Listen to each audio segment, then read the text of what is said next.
6 o'clock. We're going to go ahead and begin our meeting with the invocation from Ms. Schwartzlowski.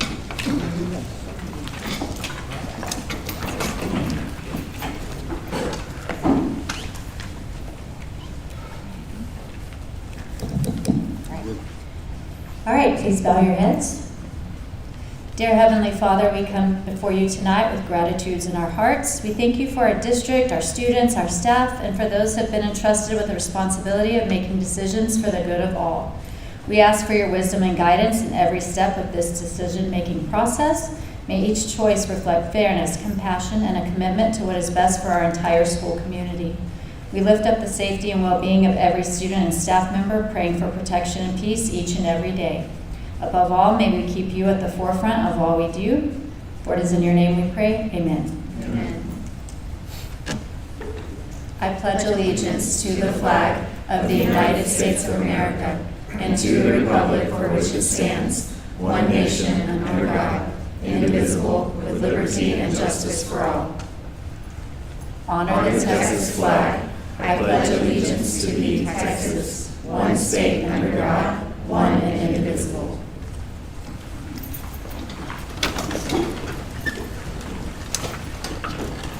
Thank you, Ms. Schwartzlowski. We're going to call the meeting to order and establish a quorum. Those present this evening are Clint Shive, myself, Melissa Sartain, Lacey Gosh, Dan Reinhardt, and Joel Frederick. Those not in attendance are Becky Stevenson and Donna Gillum. The announcement that this meeting has been duly called and that notice of this meeting has been posted in accordance with the Texas Open Meeting Act, Section 551.043 of the Texas Government Code. At this time, we're going to do our recognition of our AP scholars.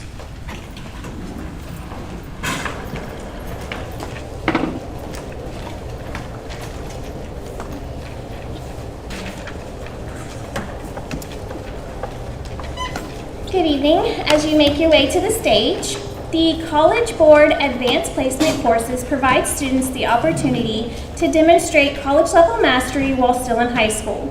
Strong AP test scores can earn students college credit or advanced placement, helping them save on tuition costs and possibly graduate sooner.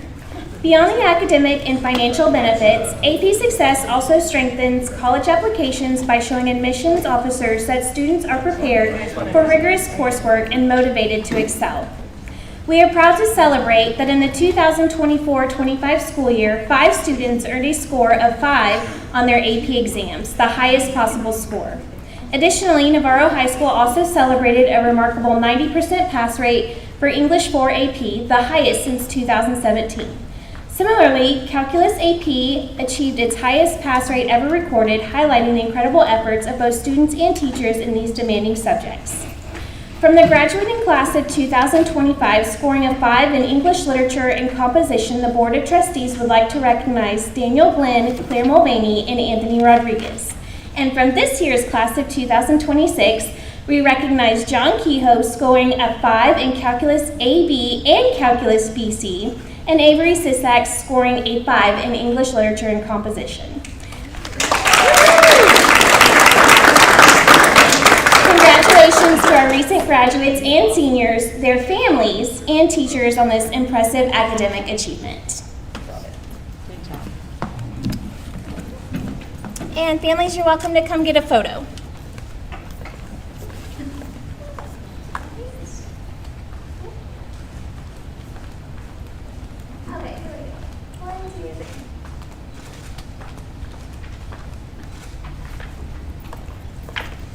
And that's all. Thank you.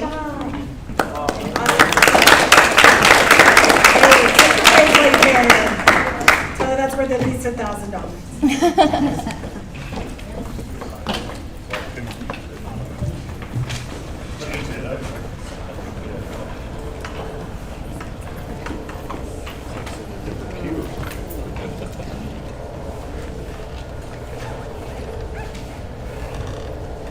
All right, at this time, we invite any public comments on posted agenda items. There's no public comment. Thank you. There are no registered public comments this evening, so we'll go into item number 6, the high school construction and bond 2021 and 2024 update from AGCM project managers Melissa New and Ryan Switch.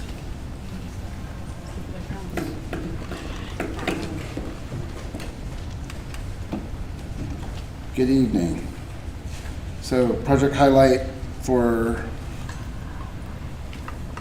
this evening is this campus in the elementary. It's not clicking. There we go. Drives, parking, and playground projects here. Of course, that looks a little bit different today after this weekend and late last week. Happy to say tomorrow is the substantial completion date at the end of the month, and we're just about there. There's a little bit of landscaping and topsoil, temporary irrigation kind of stuff, and then we'll get into the punch list this month. So final completion for October 1st, and happy to get it there, to wrap it up. I know they're really enjoying the playgrounds, and the front looks massive. It's so open now with that and that parking spot. So intermediate playground, and that fencing has been completed, as well as an access gate. And athletics. Just touching on athletics, you can see it looks like Top Golf out there. All those poles are for the netting around baseball and softball. We got materials delivered today for all the dugouts and backstops. You can see the stadium is getting graded. We have still a lot of dirt coming in. They started grading out for where the field house will be. Tennis courts are to grade. Practice field is to grade, and we'll be seeding it here, I think they said November-ish. So we'll see lush grass, and we'll have some turf that the kids will not be able to touch in January, but the project is coming along very well. Oops, wow, okay. And then for the high school, just a couple pictures here of the acoustical panels going up in the band hall, ag barn coming along with all the pens. Fencing around the site is, wow, sorry. Is going up, just a lot of finishing touches. This past week we met on site with Meteor. So sorry, I'm touching too many buttons. Getting ready to get the move collaborated in, along with all the items that the district ordered directly. Network infrastructure is going in, and we'll start connections this next week. I noticed that the start date on the elementary had changed. Was that just like a typo that got written over? That's the Or refresh. actually, Sorry, you're right, it's touchy. refresh. Ah! Yeah. Okay. Don't touch it. She's referencing the refresh Yes, project. sorry. The Refresh project, yes, we're pushing it up. You guys are greatly exceeding capacity, and we need more spaces, so we were working with Dr. Upley and looking at what we can do to get a few more classrooms in January right away for elementary. And today we had a discussion with LPA and starting the rest of the work probably in March. So January is maybe some early access for 4 classes. But yeah, we're gonna need to push that one. All right, thank you. You're Does welcome. anybody have any comments or any discussions about the construction report? All right, if we don't have any comments or discussion, we'll move into action items. Thank you guys very much.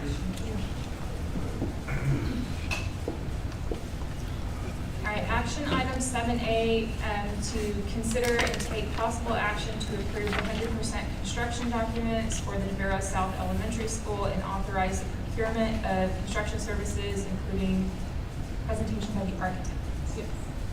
Yeah. Rita is here with LPA to speak to the design of the elementary. Good evening, everyone. This is just kind of a quick review of our design process for Navarro South Elementary School, which many of you were involved in, and then a little preview of what's to come when construction starts in a couple months. So during the design process, we had a really great master planning effort that had some great community and staff and teacher involvement, and many of you were involved as well. You can see here kind of the design your own campus activity, where we came away with some really great takeaways for Navarro South Elementary. and we started working with those ideas and those concepts to start developing the floor plan there. This is a conceptual early plan where we took some of those takeaways and some of those ideas about where to place classroom wings, where to place the gymnasium and the cafeteria in relationship to the bus drop-off and the parent drop-off, really with the kind of overarching goal of making sure that we were providing flexible spaces where possible in the gym and the cafeteria, maximizing the square footage where we could to allow for larger gathering spaces, separating out kind of the learning quiet zones in the classroom wings with the more active areas as well, and then looking to consolidate play and the courtyard kind of as the jewel or the hub of the campus there in the center. Whoops, this is very sensitive.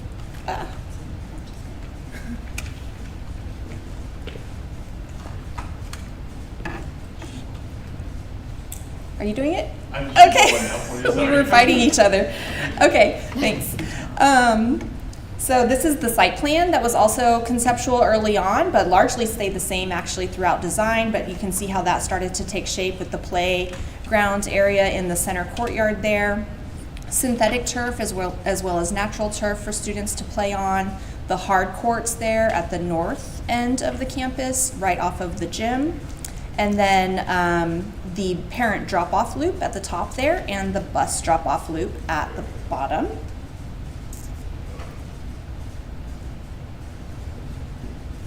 So this image is throughout our design process where we were starting to study the exterior materials of the Navarro South Campus. And of course we wanted to not have it not be a total departure from the other existing campuses for the district. So we have kind of a nod to the stripes that are at the intermediate school and the high school. And so you can see we're implementing the Texas limestone there as the main material with this striped effect with different glazed brick. It looks black in this, but it is does. more of a Navarro purple. Yeah, if the light wasn't shining so much on the image, it would look purple. That's right, it is the Navarro purple for that brick. So this is kind of an aerial of the front approach to the elementary school. You can see some additional materials that we'll be using as well. In addition to the limestone and the brick, we'll be incorporating some corrugated metal wall panels. They will always be higher. They won't ever come to the ground just for longevity and maintenance purposes. And then we'll have some standing seam roofs and canopies throughout. And this would be the view, obviously a little bird's eye view, but from Martindale Road there at the campus. This is an aerial view of from the back corner of the campus looking towards the hard courts. So in the foreground there is the vehicle circulation loop. So we definitely accounted for the number of cars that we would typically see and then some, given some of the problems here at other campuses with queuing. Wanted to make sure that all the vehicles could queue on the campus itself and not have any of that traffic spill out onto the public roads. So definitely took that into account.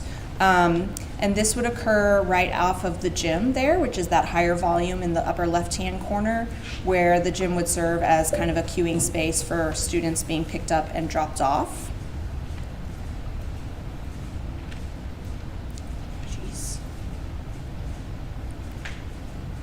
This is an aerial from the southwest, so the other corner of the property, where we can see the bus loop in the foreground. And then also you get to see some of the fields there, the synthetic and natural turf fields, as well as the playground equipment that would be in the central courtyard. And that is flanked by the 2 classroom wings. So those wings would house potentially, it can obviously be set up however the leadership there would like to, but as proposed, 2nd and 3rd grades would be on the 1st floor, and then 4th and 5th grades would be on the 2nd floor of those classroom wings. And then in the upper right-hand corner, you see the kitchen and the cafeteria there. So this is a closer look at that interior courtyard. Again, you can get a better image of some of the materials that are being proposed. as well as some of the painting that will occur on the courtyard there, and the rubber surfacing that'll be at the play equipment. There's another image of that as well. And the playground equipment there will match all of the newly installed playground equipment that just happened with this recent project here. So it'll all be the same equipment across the district. Here's a look as you approach the front of the elementary school. So this is the sidewalk kind of leading up to the front entry there, which would look like this. So this is looking directly at the front entry. This is really the only area where we kind of had the double volume glazing or glass there at the front, but really helps give it some hierarchy and help identify as the main entry to the campus there.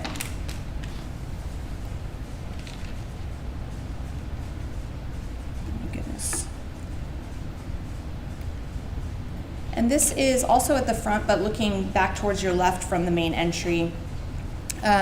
This would be kind of the signage moment, so to speak, for this campus. So the Navarro purple with the gold in large letters spelling out Navarro. And it will be lit from the bottom. So at night it will appear backlit. So it'll be a really nice element there at the front.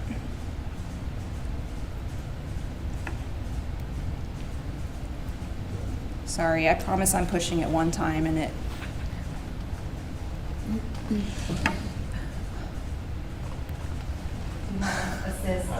Yeah, I think I'm just going to stop. Okay.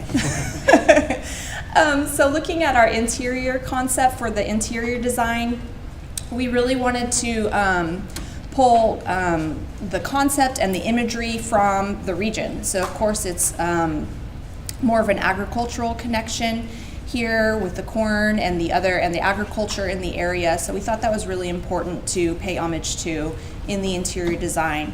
So on the next image, you can start to see some ideas we have proposed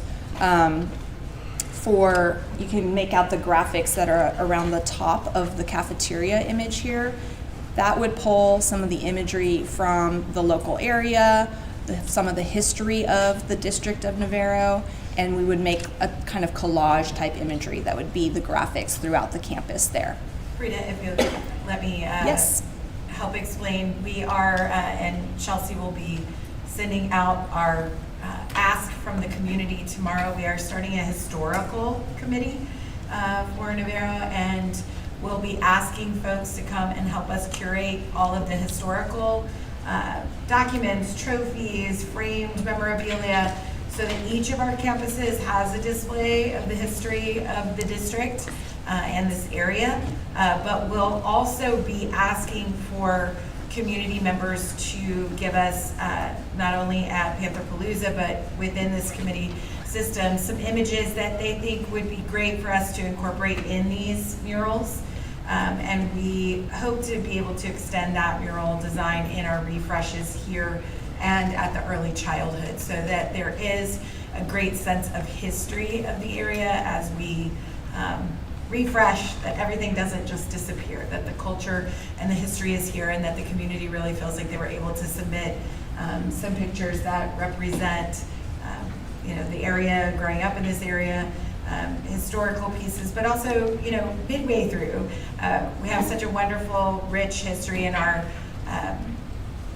reunions, where people want to talk about graduating in '85 and only having 25 in their class, things like that. So LPA has been great about talking about how we incorporate those things into the design, so that the buildings themselves become a museum of history of the community. Mm-hmm. Absolutely. I'm excited to see how that turns out. So we're going to have that in the cafeteria. We'll also have that in the library space. And then moments throughout the campus as well that are kind of more the communal areas, like maybe the stairwells or the corridors, things like that. So here in the cafeteria, it is a large open space. The kitchen would be kind of behind us in this image, and you're looking at the stage there in the background. And then this is an image of the gymnasium. So having the purple walls, the purple pads, and then kind of all the various colors throughout the campus will be seen in the acoustical panels that are across the top. And then we're pulling from all of those colors for each of the classroom wings to have their own identity, their own color. So second grade would have their own color, third their own, and that kind of thing to help kind of brand those wings, give them their own identity, and to also help with wayfinding throughout the campus. And then here's a quick look at the floor plans. So we are done with construction documents, so everything is wrapped up, and I believe we have about 2 to 3 months for bidding and permitting, and then I think construction starts in 3 months, if I'm not mistaken. But this is where we ended up with the floor plan. It's very similar to what we were looking at early on in the process. We just continued to refine and tweak things as we met with the district and leadership. But the first floor is there on the left with the gymnasium at the top. The dark blue just below that represents the SPED and the life skills areas. The red just below that is the administration. And then off to the left from the red, kind of in the center there, is the library in orange. The light pink, as we keep moving down, is some of the specials areas like art. Actually, art's up at the top. This is music and theater. And theater is immediately behind the stage by design so that they can kind of cue there prior to performances and then come on the stage. And just below that is the cafeteria and kitchen in yellow. And then in light blue for both the first floor and the second floor, those are the classroom wings as we talked about. On the second floor, it does form kind of a U shape connecting those wings, and in the center there are the classrooms to get us to our classroom count for each wing, as well as some additional smaller SPED and admin functions. That is all I had. Thank you. Discussion, conversations, questions, or things to comment on documents that we looked through? Sure. Go ahead. Well, so probably y'all could probably get me on this one too, right? Yeah. So why I see a bunch of rooftop units. Is there a reason why we're going rooftops and beginning instead of chillers? District preference for maintenance wise, and it's not that many. How many rooftops? Like 8? 8 at the most. Okay, Yeah. see, We have bigger chases than the it's like 100. 50s and 40s, right, is what I read. Some 50 ton, 40 ton. That's what was in the plans anyway. All right. I just was concerned because we're gonna be spread out down there, and then the maintenance on a rooftop unit takes time, which means pretty much, Rob, we're gonna have to possibly get another person. And so it's better to use bond funds to get a chiller than try and get. So, Rob, Greg? you're welcome to come up and give, your thoughts on the standard for the district, but I think some of the concerns with the chiller is when a chiller goes down, the whole place goes down. Sure, but if we have like a redundant system. Cost was a factor Sure. as well, and then at the time of design with all the mechanical, we were considering lead times on chillers at that time, which were questionable. And when we had our planning meetings, we decided over 95,000 was kind of our threshold before we started considering chillers. Over 95,000 square feet. Okay, That was our threshold moving forward. okay. Under that, RTUs. I just know chillers are kind of gone down a little bit. And I know recently on another project, there's spent a couple hundred, 300,000, you can get a redundant system, and as opposed to hiring a salary position to maintain that, I didn't know the balance of all that. As the district grows, I mean. But that would be something 95,000 y'all is your would threshold, consider. then. Okay. Yes, sir. Yeah. Good questions. I was wondering if somebody could speak to some of the internal and external school safety features that you guys are planning on building into this? Different, not much, I mean, safety fencing, access controls, everything we've kind of come up with a district standard, working through the high school, the athletics, and then going into these projects. We sat down with EMA consultants, and they helped walk us through standards along with Robbie and his team. Okay. So That in aligning with the state different requirements for the TEA. facility requirements as well, so. Okay. most of everything we have are already on campuses right now with the district. We're going to definitely increase and do more for the new campus, but we're going to align with the state requirements. Okay. I just know one of the concerns that when we were going through the design phases on the high school that got brought up were like how these windows were all ground level. And I know that we've had to put film and stuff on these to comply with state mandates. But I just didn't know if there was anything like new technology that was going to be implemented at the new campus that. No, off the top of my head, we don't, and we're still having some of those internal discussions, but no, off the top of my head, right now, at least the base minimum is state requirements. Okay, thank you. Yep. And uniformity. That has been our big drivers, coming up with a district standard. So what is the total square footage then? 90,000 is what we ended up with. Okay. When did we make that election on the 95,000 rule? When we started our technical design standards that we started with EMA, they helped us put those standards together. So 95,000 is strictly for this school, or for all future? Future, moving forward. Okay. Okay, so I want to make sure I understood your response and the safety and security measures in terms of response and all that. So since all of these buildings have been built, and even since the new high school has been built, there have been lots of changes in legislation related to school safety, what's required in classrooms, activation, all of those kind of things. So what we're saying is we've done no upgrades to this campus, even though all of that has changed and it's a brand new campus. We're keeping it with what the older technology is and not updating any of that? No. Okay. No. No, we're still doing the silent panic alarm technology. We're still doing the window film. We're still doing all the access controls as well. We're also integrating a new HVAC for the system if we had a hazmat issue, whatever it may be. So all those technologies that we're going to integrate into that campus. Okay.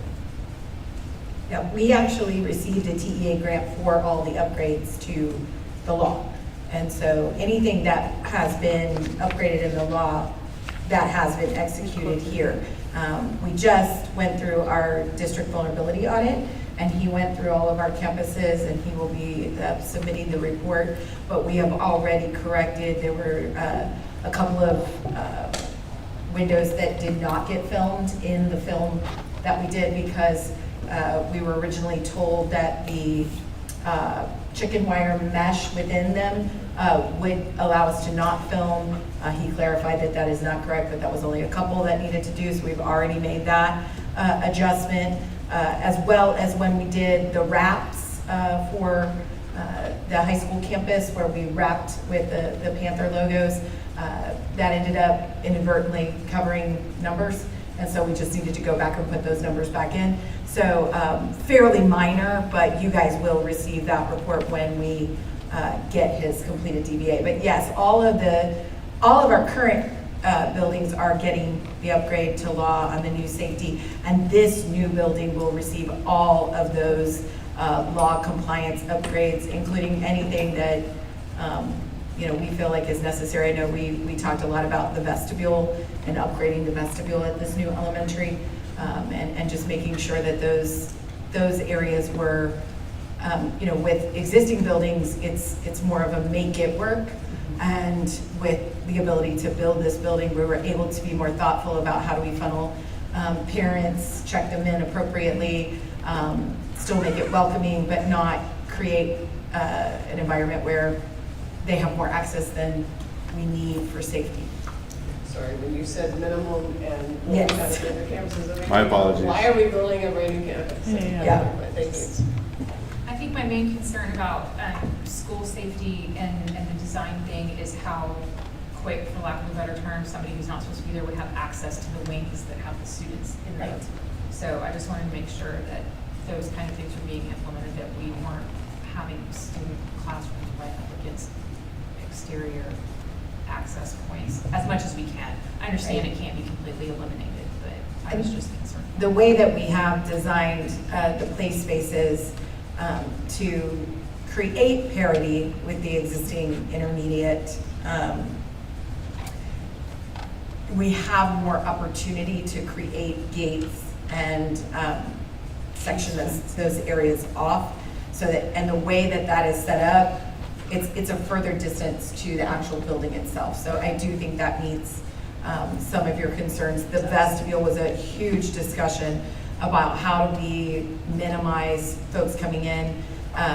In the case of where we put special education and for any kind of meetings in the office area or in special education, that's all on one side. So even that is contained as far as access of folks needing to come into the building.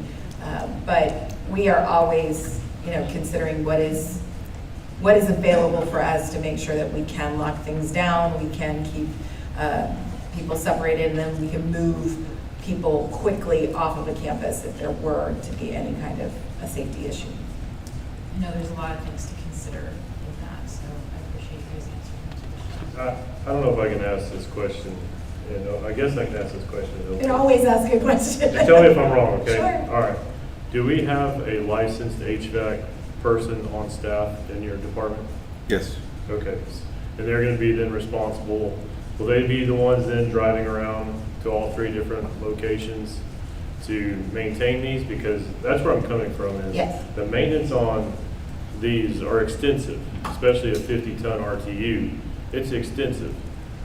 And so, I don't know, it just seems like that's going to take somebody out of your day-to-day operations. So this year, we took that person who was not only handling HVAC, they were also handling other jobs in maintenance, and we solely moved them to an HVAC specialist, and that's their sole job. To your point, yes, and I will be bringing to you guys going into next year expansions in a multitude of areas. We are, with an additional campus, we are going to need additional maintenance staff. We're already looking at just the vehicles to get those staff from campus to campus to address the need.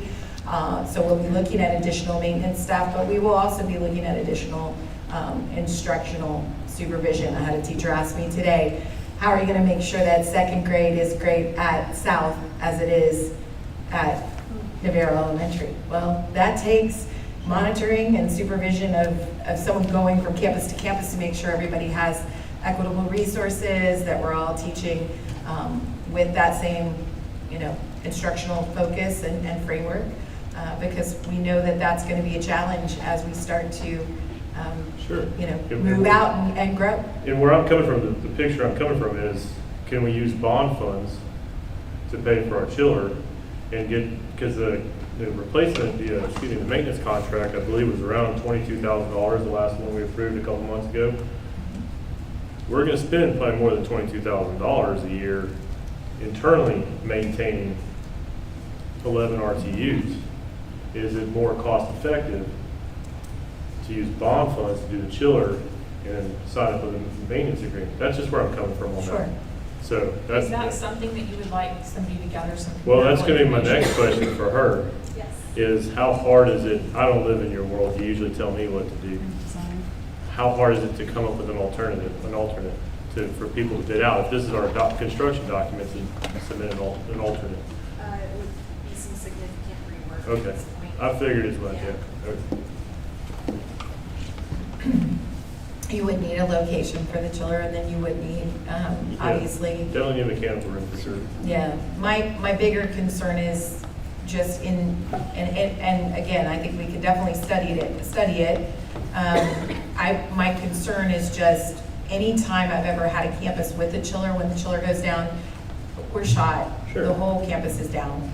But- And I know you're talking about that redundancy, Yeah. but I just know that's been a challenge. So I don't say that might not be, certainly an option, but I know in talking with Robbie, when we had the consultant come out, that was the recommendation, was under 95,000, stay with the RTUs.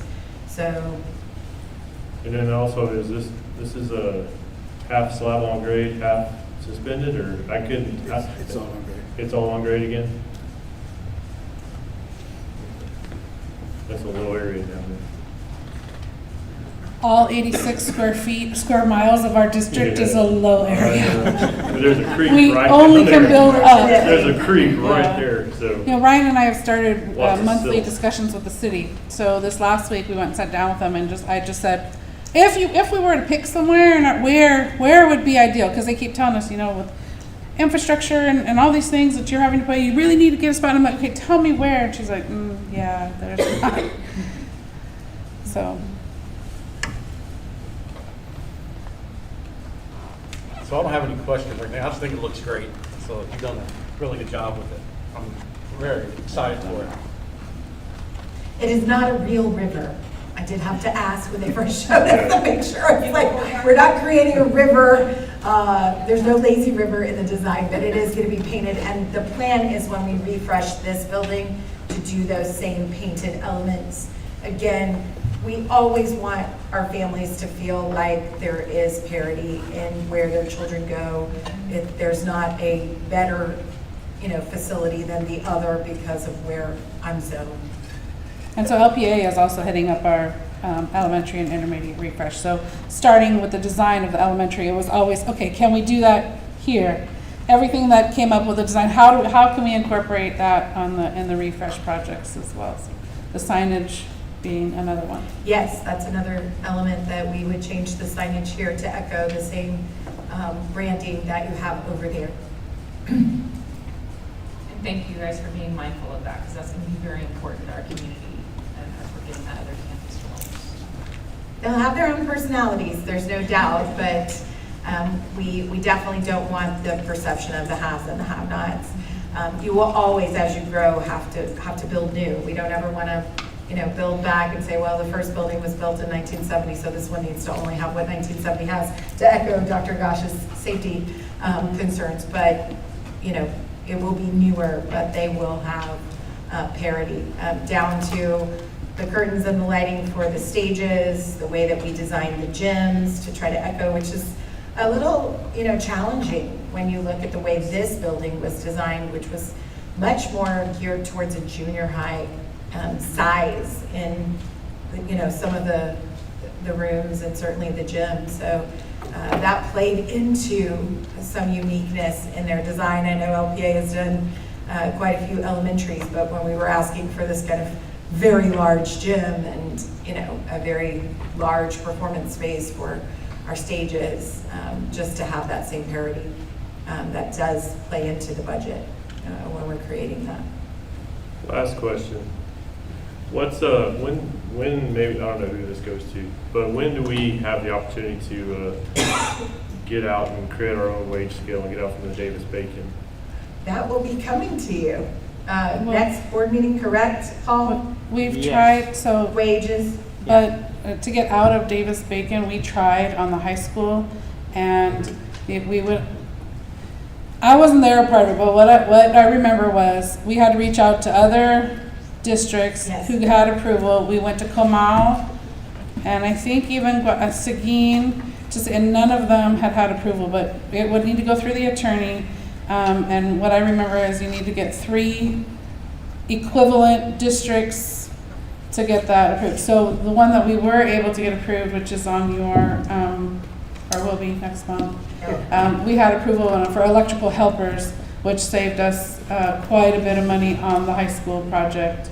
So we are looking to incorporate that, and you'll have a resolution in the next board meeting. I know most trades will save you a lot of money. Everybody has a helper. Yep, and she is correct. We had to go through that process. I knew there was a process. I knew it had to be like similar things. I just didn't know what it And was. then Derek did a lot of legwork, and I don't remember if Walsh Gallegos finally said no, because it wasn't good enough. Like, it wasn't good enough for her to take to. Probably has to go to. It was Walsh Gallegos. It was Walsh Gallegos. Yeah. Yep. It's a very Attorney difficult General. process. AG. There you go.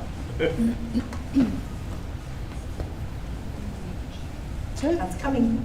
Yep. I said that was the last question. Awesome. Any other discussion on that? It was a lot of information, so I want to make sure I give everybody time to share their thoughts.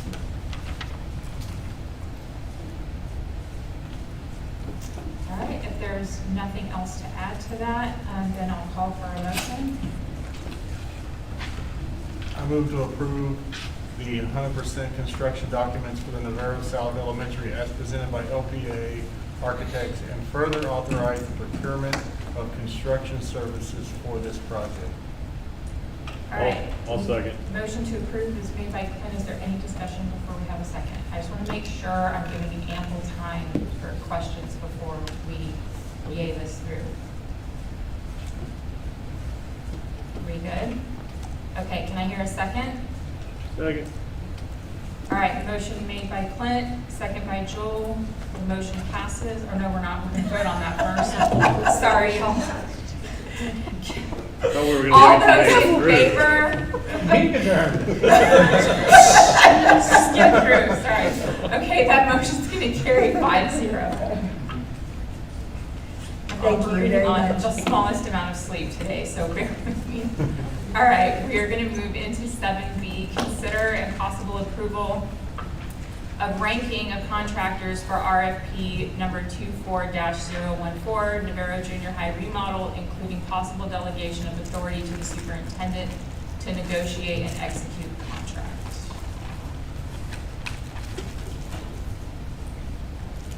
Are we having a presentation on? No, there's not a presentation. Your board book should include some information. If you have questions, I'm happy to answer. If you need explanations. My only question is, what does possible delegation mean? I thought that we actually are delegating. So what does the word possible mean? If you did not want to delegate to me the authority to negotiate, you just want to say, no, we want you to go with the first one, no negotiating, just do it. They say that it's the deal, you could go that route. But that's the language that the attorneys suggest we use. And that's typically what we do, so that if something happens on the first person in the ranking, that we don't have to keep coming back every single time. No, I remember us delegating the last one, but I just don't remember the word possible being in here. So if you don't want to, that gives you the flexibility to say, we don't want to delegate to you. We want to let you know that try it with the first one, but if it doesn't work out, you need to bring it back to us with, another plan. So in that, I mean, obviously they've given pricing, because we bring the pricing, we bring all the different things. I guess I'm curious, because we do this differently here than I do it anywhere else, in terms of that. And I understand you need to bring it back. And I'm just wondering if you're wanting to do that because we have concerns about what has been selected so far. No. Are we expecting the price to suddenly change? Or are we expecting No. When they come back, if they were to not agree to the details of how we wanted it done, the timeline, things like that, we have the ability to say, we're going to go to our next person if you can't make that And we happen. did not specify all of those things in the RFP. Because typically you list Yes, RFP the AIA documents were a part of the RFP. Correct. Yeah, They should have but provided all that, or they should have gotten a good ranking. So I'm just trying to. we provide that in the RFP. We provide the standard AIA. I don't remember the numbers. Language. Document. The district standard language comes from the attorney, but we have not had a contract. All the contracts that we've been here come back with something. So although it's in the documentation, they will kick back and say, "Can you change this?" And goes to Wash Gallegos, and then we agree to whichever, or she or Destiny will say, "No, that's." So we haven't moved on to a contractor with that, but it is a process, and so. It will essentially start with the highest ranking one that is Yes. on here and go from there. And if, for whatever reason, in finalizing that contract, we were not able to come to an agreement, what you're authorizing is that I could say, we're done, we're going to number 2. Or you would say, no, we don't want you to negotiate the contract. If they don't do what they said in the thing, you got to bring it back to us. And we would say, explain that to us, and then tell us. And then we continue to lose time. Yeah, sure. And to that point, she's always been good about coming to us and communicating to us like, hey, this changed, so. Right, I wasn't questioning that. I was just questioning typically when there's an RFP, you list exactly what you want on that. I've worked with the contract before, and I know sometimes there can be things that just. The one other thing is with an RFP, it's negotiation. So it does give you some negotiating power of, you know, hey, guys, you can talk to them a little bit about some pricing and get them potentially to move on some pricing. So that's why it's you. I mean, I've been in some of those negotiations a long time ago where, you know, we got guys to come down a little bit to make sure to get comfortable. They were comfortable with it. We were comfortable with they were going to be able to do it. But you do it leaves you some room to negotiate. And up until tonight, after tonight, we have not had communication with we can't discuss, right, because it'll be unfair. Just So whatever they submitted on the. just whatever they submitted, we go through the scoring, looking at the total package, not just price. We look for the best value, 100% around. And so tomorrow, we can start going to town on scope and talking through with the ones that came through us, right?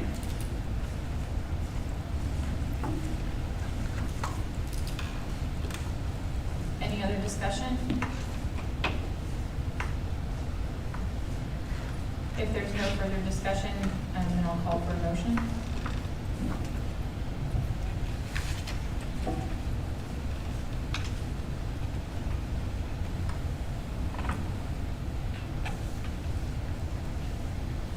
I move to approve the rankings of contractors to perform the junior high refresh as presented by administration and delegate authority to superintendent to negotiate and execute a contract in the form approved by legal counsel. I'll second it. Motion was made by Dan and seconded by Clint. Any further discussion? All those in favor? That motion is going to carry 5-0. And we will move on to action item. Thank you, Melissa. Thank you, guys. Appreciate it. We'll move on to action item 7C, consider and possible adoption of intermediate, junior high, and high school library materials purchase. Good evening, President Sartain, Dr. Epley, and members of the board. As you know, on September the 1st, our Senate Bill 13 went into effect as law, and we are now required to post for 30 days any library books that we are intending to purchase. Anticipating that going into effect on the 1st of September, we actually put our list together for the board and the website on August the 25th. So we have approximately 174 new books that we would like to purchase with your approval tonight. High school has 34 of those. We're keeping our numbers with the high school a little lower because we are about to move into a new building, and pallets of books are something that we're anticipating moving. So there are 34 new titles on the high school list. Junior high only had 18 at this time. Intermediate is our champion with 122 books for review. So a total of 174 books that we would be required to approve before they could be purchased. Any questions about the lists? I do have one question, and I'm thinking maybe I misunderstood it, but was this list supposed to be made available? It was on the website. Okay.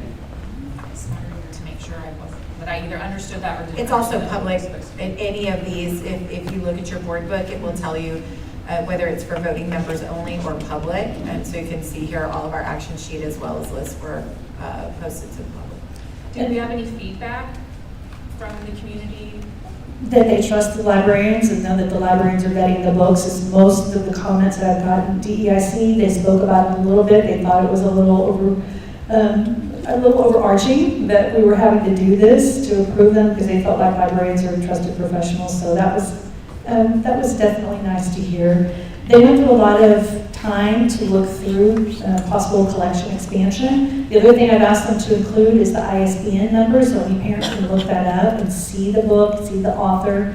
And it's also a running list, so after 8/25, every time they want to consider a new book, I'm asking them to put the date and put that on that list, so that list is constantly updated in real time.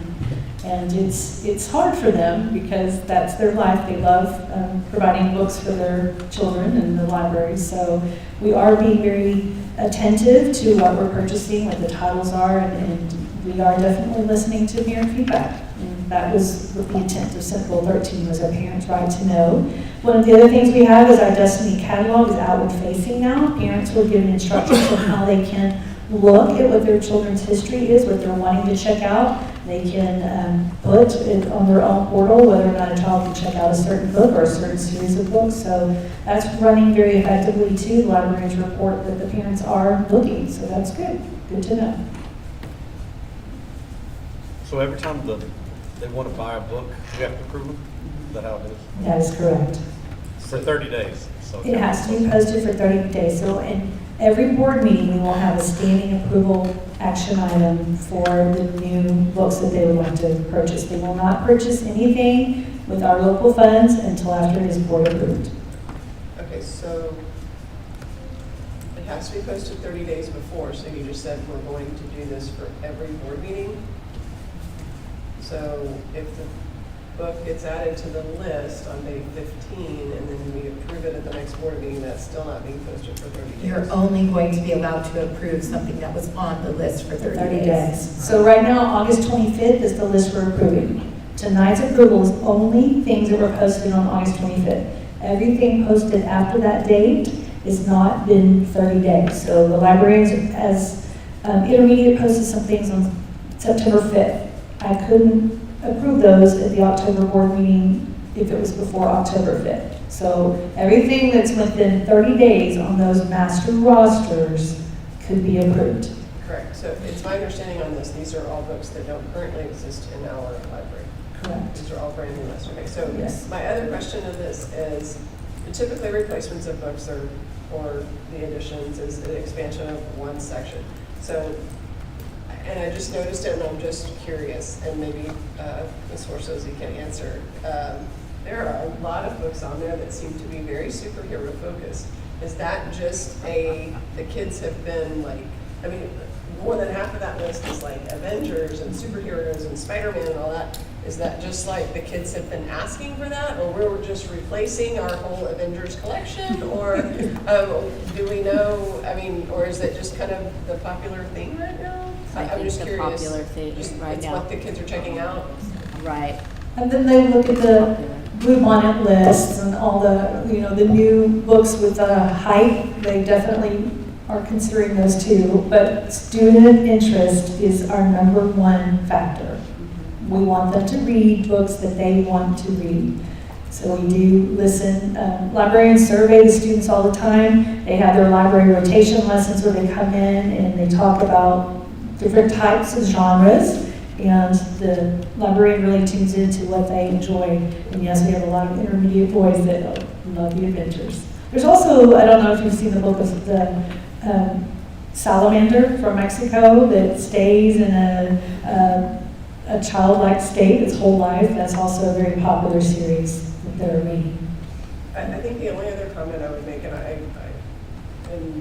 I think just because the only other question I would have, I guess, and maybe we don't need to add it, but I know it's very specific about making sure that whatever the title is that we add to a particular library, that it be within the appropriate reading level, grade level, or so on.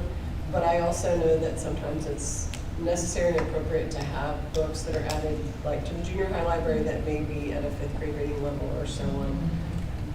Since technically we're responsible for saying that these are that, would that be something that would not like kill everybody to add to this list that we're approving, just to kind of see what the grade range is for that book? Just information for us, because we're responsible to say, yes, we are approving the books. We're not denoting it, and I'm not doubting the librarian's ability to select the appropriate book, because I do understand we need to have books for all reading levels. We need to have ones that push students, then we need to have ones that meet them where they are, then we need to have the graphic novel for the kid that just, that's what they're into right now. But for me personally, I would be interested in seeing, how they rank in terms of that. Like the that grade level range span. of the book? Yeah, the grade level span of the book, just to make sure that, I think we can add that easily. I think the concern, obviously, in the interpretation of the law is the appropriateness of the content for that particular age range. Not so much reading level, because I do think you know. Yeah, and that's what I mean, Yeah. like the content for that, you know, Right. we don't want to have, I mean, obviously, there's some very popular books, you know, what are you talking about, some of the.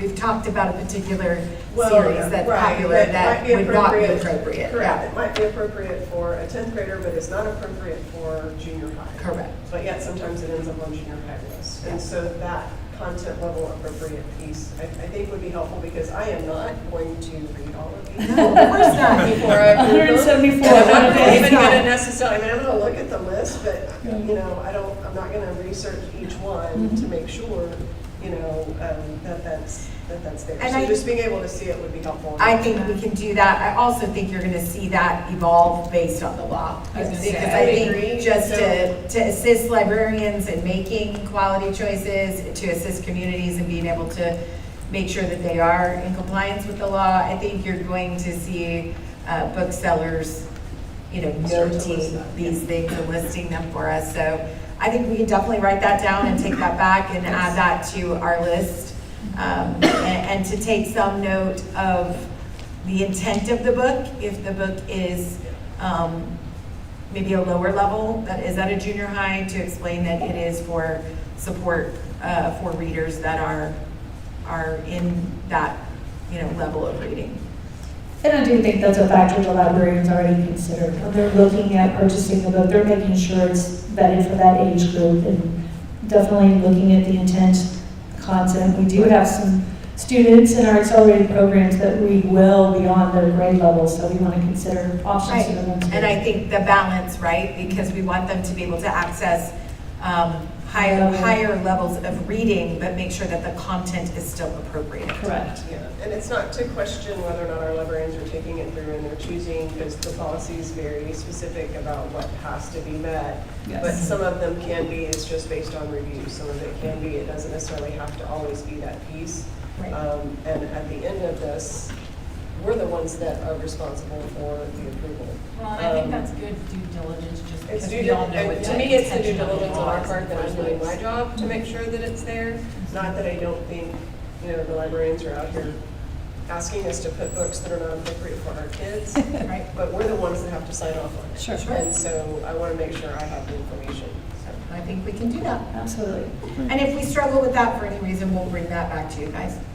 So I don't know books like I know numbers, so, but I was of the inclination, if I have to sign off on this, I'm gonna do something. And so, did I hear you right? The only input we had from the community was the DEIC committee. There was no other community input once it was posted, correct? She was asking if anyone had commented on it, and we haven't received any feedback. Email, through Good, our bad, good, public. bad, or different? No, the only input was, we trust the librarians. We know that they have our children's interests at But heart. that's coming from the DEIC, or you had people actually sending emails saying we trust librarians that are No. outside of DEIC? Those were conversations, and I, Within the committee? yes. I do want to point out that there is a challenge form. So when you go on the website and it shows you what we have proposed to adopt, there is a Google form to challenge and submit that to us, and then we receive an alert that someone has challenged a material. Yeah, and I just asked that because I did what I only knew how to do, because I'm not gonna read all those books. Yes. But I copied and pasted, I put all the trigger phrases you could possibly think of Yes. into AI. Yes, I used AI. It's And- good. It's a good okay. tool sometimes. It works as a and tool. several of them come up, you know, and I don't know how to, you know, me signing off on that. If we didn't have any community input and they're fine with it, then, you know, my results are just Well- AI generated results, because I don't know these books. So I'm just trying to balance it before I sign off. You know, Chelsea's a great resource. She's put out 2 communications, press release communications from her office about this specifically. One was about the Destiny program, how parents can look at the libraries and see what books we have in our collection. But she also sent out specific parent right-to-know information, and that's what generated some of the conversations was, hey, what is this about? Why am I not opting in, opting out? Just asking different questions, and then the library book. Yeah, is a part of it. yeah. But what I would say just is, gave the if answer. you have a concern, for whatever reason, if AI assisted you and you felt like there was a trigger, and you want us to explore those, 5 books, 3 books, 12 books, whatever it might be, then you guys can vote to pull those, and we'll have the librarians come back and resubmit them if they feel like they've reviewed them thoroughly, they don't see anything wrong, and they can resubmit them at a later date. I think this is an unfair obligation for the board. That's my commentary on the law. Because no one would expect you to read 300 books over the course of this year to decide whether you feel it's appropriate. You are not the experts of the grade level reading, the content. That's a lot to ask, and you guys are a highly engaged board. So when I think across districts all over the state of Texas, that's a huge responsibility. I don't want you to feel uncomfortable. So please know that if you see anything, we're not going to take it personally if you say, I would like to approve this list with the exception of these titles. We will happily remove them from this request and bring back at a later date, hey, here's some more information about that title, why we think it's good. No, I don't feel uncomfortable. There's books I absolutely wouldn't read that popped up. I mean, seriously, I would not read them. Yeah. Based on the content. But I want to know this information so I can begin the process. Because if this is going to be a monthly process, this is part of, so I'm going to trust the process, and if they didn't do anything, if nobody said anything, then, moving on. And I think we're all developing, how best to process this law. Because it sounds very easy when you write it, but processing through this is difficult. And we want to respect that because it is a huge responsibility to place on board members who don't have the time to read, the amount of books that we will be requesting. And I think for me, it's more of a compliance piece of that I know what certain things are, and so I'm just looking for that compliance piece on that quick list versus trying to look at the content. But that did, while I was talking, I thought of another question, because I'm not sure, and I'm assuming we still have them, and maybe we have shifted over and we have written all of them in as novel lists into our curriculum. But it has tied in some of the recent communication even from TEA that anything added to a classroom library also has to be and go on this list. So are we adding classroom library items, and how are we tracking what teachers buy, what teachers donate? And maybe you don't have it written yet, and that's okay if you can't answer the full process. I just want to know if some of these books that we're going to be seeing coming through here are coming from classroom libraries. So House Bill 900 was enacted last year, and that required us to do our classroom libraries. We actually do it in an online program also. They're on the website, whatever, but they have to go through the same process. The librarian is posting the books that the classroom teachers want to purchase as well. Okay. Everything's going through the librarian. Yeah, no, I knew we had, and it says specifically, Senate Bill 13 says it has to be the librarian that does it, but it also specifically says you can't add to those classroom libraries. And parents do have to be able to search what their children are checking out from those libraries. Absolutely. And so they have a process. And we have that in Destiny. And it's all in Destiny. The classroom. And the classroom libraries are in Yes. Destiny as well. And Yes. parents can see the report directly of what they're checking out of the classroom libraries. Yes, and Mrs. Ryerson, who has kind of been taking the lead on all of this, can walk a parent through what that looks like. Because I know they can do it for the library, but the last time I talked to Paulette, they told me they couldn't do it for the classroom libraries unless it was given in a report. There's a special, I wish I had a librarian here to tell you. I meet with them every other week. If they can see it online, that's Yes. great. I just didn't, I wasn't aware they could see that online, and I was just curious if is there going to be a designation between what's a classroom library, what's Yes. We can do that as well. What's going in the library versus a classroom library? Correct. Okay. We have to make that evident of where the book is housed. Okay, on this list. But on this list that they will be appropriate so they can see versus which is what is going to a classroom, We what's going to only the library. because we were trying to do it ahead of time, since it didn't go This into is the effect. first go around, Yes, so, and this is good feedback. I've been taking notes as well. So yes, we will designate classroom libraries and authentic library on this list. Okay, thank you. Yeah, we started that process last year to make sure that teachers understood that, The why. the why behind it, and that if you want to take your classroom library home, because it's a whole other responsibility, but if you want to keep that classroom library, this is the process that you have to follow for transparency with parents. And I remember that that got implemented last year. I just didn't know if there was any additional oversight with the legislation that went into effect. It was, this and year, we spent a great deal of time working with Destiny and Paulette, just on the application of this and how does a parent view it and what's the technology behind it? How do we make sure that we are recording things correctly so that it is all transparent and, and then obviously this piece to you guys. You said that they could tell when the parents are checking the library list or what their children are checking out. Are they getting directive? Because I know the more we implement things in technology, the more pushback we get from some of the community because they just don't like all the technology all of the time. So I just want to make sure that, yeah, we're complying with what we're supposed to do, but also are we helping our community be able to access the things that we're complying with? I think those personal phone calls are probably the most impactful, those librarians calling parents that may have questions or concerns, but they can see if a parent puts a hold on a specific book, they can see the usage that a parent has within the portal, what they're doing, if there's a certain collection they don't want their children checking out. They've showed me screenshots of it. I personally am not scanning and checking out the books, but the screenshots are what they said, hey, here's what it looks like when a parent puts a hold on a book or a hold on a series. Again, Carly is the person I always call because she has the most Destiny knowledge. She's the most seasoned librarian that we have, but she has been showing me what that looks like from her side. And I think, again, we'll continue to see them refine those tools to match the legislative requirements.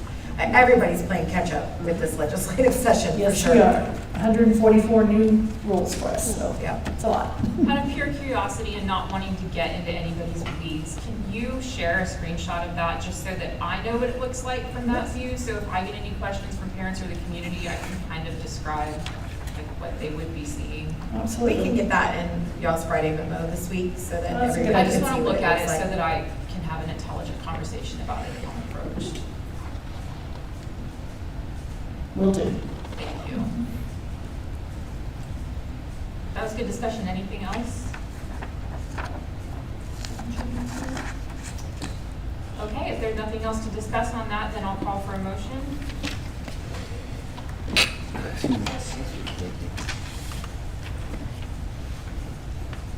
I move to approve that the campus librarians proceed with purchasing all proposed library materials that have been listed on the district website for review for the past 30 days. Do I hear a second? Second. Okay, the motion to approve was made by Clint, second by Dan. All those in favor? The motion's going to carry 5-0. Thank you. Yes, ma'am. When we put this on the sheet going forward, could you please list the date of the last approval? Absolutely. Thank you. That's our plan, is there's a column to the right that we put board approved date. Okay. Yes. Okay, so we are going to move on to 7D, consider and possible adoption of the district and campus improvement plans. So this is our labor of love. Our district and campus improvement plans are a living, breathing document. So we work very, very closely with our campus improvement committees and our district educational improvement committee. And we do, at the end of the school year, a needs assessment that we review over the summer. And we look at formative things that are developing and basically, what are our goals? What is our mission? So last year, when we completed our needs assessment, we're looking at these key areas. We're looking at, oops, I'm going backwards, sorry. We're looking at our student achievement as our top priority in all things. We're looking at our student culture and the climate of our campuses. We're looking at staff quality and retention, which we've seen some dramatic things happening in that specific category. I'm very excited about. We're talking about family and community engagement. This is probably a priority at the very, very top, is how do we re-engage our families? And I'm not just talking about Friday night football games. That's where I do a lot of selling. Can you come to this? Will you consider that? But we want to engage our families in the academic process of our district as well. School content and the organization, or context and the organization of our campuses, And then technology is always something that we spend a lot of time reviewing and looking at, and with some changes in the world of technology, specifically AI, we have a lot of information that is brought forward that we need to consider for our classrooms. Is it something we want to pursue, or is it something we don't want to pursue? So let's talk a little bit about how our district is changing. I'd like to look at our demographics in relation to why we are Title I campuses.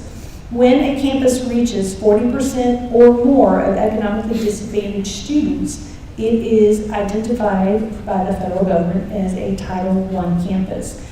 We have seen tremendous change in this area. If you look at the elementary, they're getting up close to 50%, 1 out of every 2 students at the campus. Intermediate is not far behind, sitting at about 45%. Junior high is sitting at 41%. The high school is just below 33%. So this is motivating us to look at our demographics in the classrooms and think about how we are teaching students. We've talked a lot about mastery, we've talked a lot about rigor, but we also have to think about students that have attendance issues, students who have issues negotiating a school campus, students who are struggling for various different reasons. Maybe they have gaps in their foundational knowledge. So that motivates us to write our goals in our district and our campus improvement plans. So let's talk about what our professional learning communities are. I know I use this terminology a lot when I'm doing my Friday memos, but professional learning communities are really the bread and butter of our work. I'm very excited with what I've seen on every campus, and I attend the PLC meetings as frequently as I can, but the academic services team is always in attendance. There is not one that is missed, and the campus leaders can talk about that when they talk about their specific plans. But I'm very, very proud of that work. That is where we are sitting down with teachers and we are talking about instruction. We're looking at data points and we're looking at the delivery of the content in the classroom. This is important because you have new teachers and you have veteran teachers. New teachers need to learn from the veteran teachers, and a lot of times new teachers will bring to the table new ideas for our veteran teachers. So it's really a very, very valuable meeting, and I invite every board member here to come. I know Mrs. Sartain, you've attended in the past, so thank you for that, because I really feel like the PLCs are the work we as academic services are the most proud of. Some other things that help sustain what we're doing, the work, is these opportunities for grants. I know we talked a lot about the LASSO grant, the Learning Acceleration Support Opportunities. We have been awarded multiple LASSO grants, and there's a LASSO 4 grant that is coming out October 1st. It is the largest grant that the education agency has put forward. So some of the pieces of it are allotment pieces, meaning we automatically get the money if we apply, and then some of the pieces are competitive. So I'll be sharing more of that with you, but one of the things to be approved tonight is an additional award that we received for the LASSO Cycle 3 grant. And so that's helping us to buy instructional materials, fund instructional coaches, and get professional learning for our teachers tailored to their needs. Very excited about TIA. I shared a little bit in Friday memo that we were asked by the education agency to showcase our program. That was humbling, but also very rewarding to know that they're looking at Navarro as a model for their small schools. And I'm excited to look at the calibration, what we call VAM, vetting our data and seeing where our teachers lie. We have a large number of teachers that are going to qualify for the teacher incentive allotment. So I don't have a total yet because they're still crunching our data, but I will be reporting that information. Our team, Dr. Kaufman, myself, Mrs. Williams, and Mrs. College will be preparing that information for you once it is all validated. We are seeing increased enrollment in advanced academics, which makes my heart sing, including our UIL participation. We really are investing in what our students are doing, what they're connected to, and we're trying to help students who don't necessarily have a pathway find a connection through advanced academics when possible. I've talked a little bit already about parent and family engagement activities. We're focusing on college and career readiness. If you've been to the high school, if you came for open house, you will see that in action. Beautiful pieces of information for parents to see, but also there's some follow-throughs. I was very pleased with how many freshman parents came to open house and asked a lot of questions about the CCMR component. So with the addition of our CCMR academic advisor, you are going to see some pretty prolific things, including the information we shared in Friday memo. So I'm super excited about those initiatives. Common assessments and consistent data, we're really focused on rigor of these assessments and not testing just to test, but testing the purposes behind it. Customized intervention tools at all campuses, those look very different from campus to campus. They will call it tutorial time, what I need time. When we refer to that, that is intervention time built into our master schedules, but we also have interventions taking place in the classrooms, and we're helping teachers customize what those look like. You'll hear a lot of information about question techniques, you'll hear a lot of information about small groups, but at the end of the day, we're knowing our students by name and need, which is the most important. Customized professional development, there's nothing like a survey to tell you that what you're doing needs to be elevated.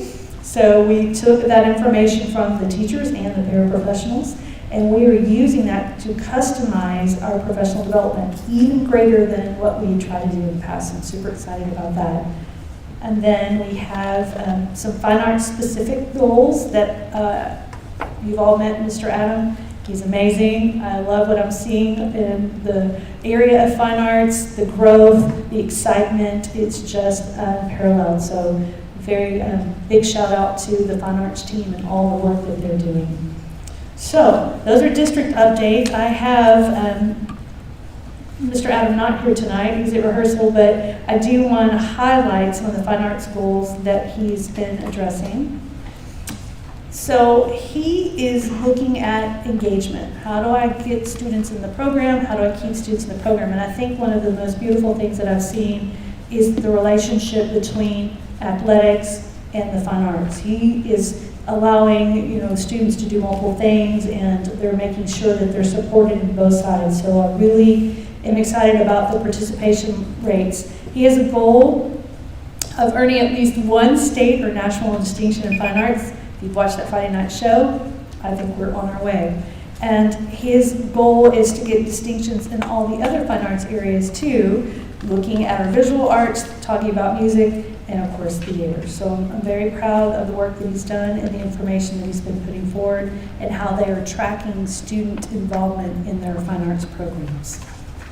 Any questions before we jump to technology? So I've asked each of the campus principals and the department chairs or department leaders who've had some changes to speak specifically to their slides. All right. SIPA. So we've certified for the year our SIPA compliance, which is the Children's Internet Protection Act. It's a requirement for our E-rate funding. It essentially means we protect children while they're using our internet, in short. We did implement a 10-year device replacement plan. It extends upon our 5-year based on the current projected enrollment. I know those numbers will change each year and will adjust as they come in. The business and accounting labs in New High School will have Windows desktops. This way the students are learning on the systems they'll have when they move into careers. Added plan to implement an AI policy just to make sure we're staying up with the times. We're actually meeting, the technology committee started meeting this month, September 25th. We have plans to kind of go over that proposed AI policy with them to get their feedback. There's parents and staff, a couple students who attended. This way we can get their insights and feedback on the current hardware and software being utilized and kind of answer any questions they have and make sure everyone's comfortable with AI.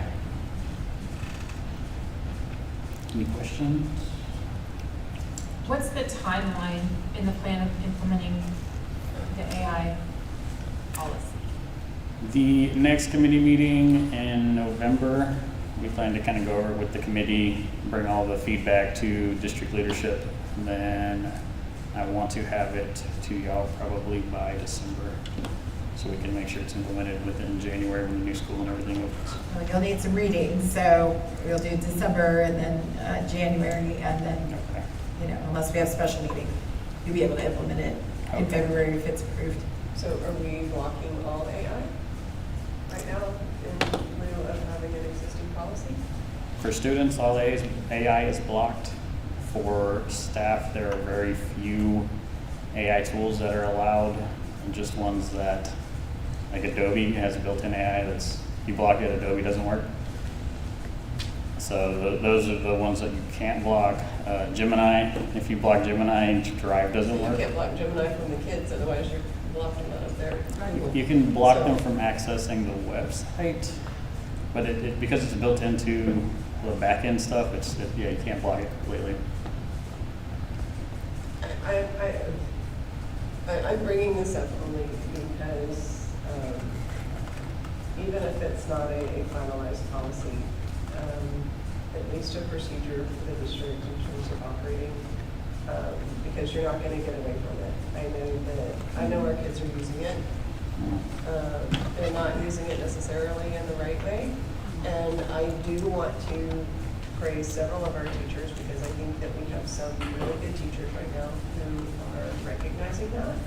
And instead of just, hammering kids, they're recognizing it and they're talking to them about it and trying to do that. So I feel like maybe we need some more guidance before we maybe have the full policy, because I truly understand how difficult it is to put a policy in place for that. But there are a lot of resources and a lot of other places that have already kind of done all that groundwork, to really kind of lay that foundation for you. So it's not like we have to just kind of recreate it just for here. I would. I know originally I had asked to be a part of the tech committee, and perhaps maybe the email was sent to me and I missed it on the September 25th. But I would love to be invited to the next one. I would like to provide some input. I think I can provide some additional resources to you on that. But I do have a concern for our students because it is out there and they are using it and our teachers are using it. And I don't want somebody to find themselves or the district to find themselves in a situation simply in lacking, because we can have a procedure for how to handle it and utilize some of those before we get to the final pieces. I don't know how you feel about working with that. I'm talking from the hip on this because,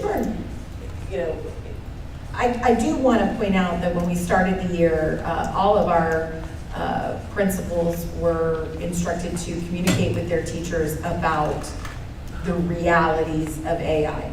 And when we structure lessons and we're asking students to write, for example, sending that writing assignment home and not assuming that they are co-writing with AI is probably misguided.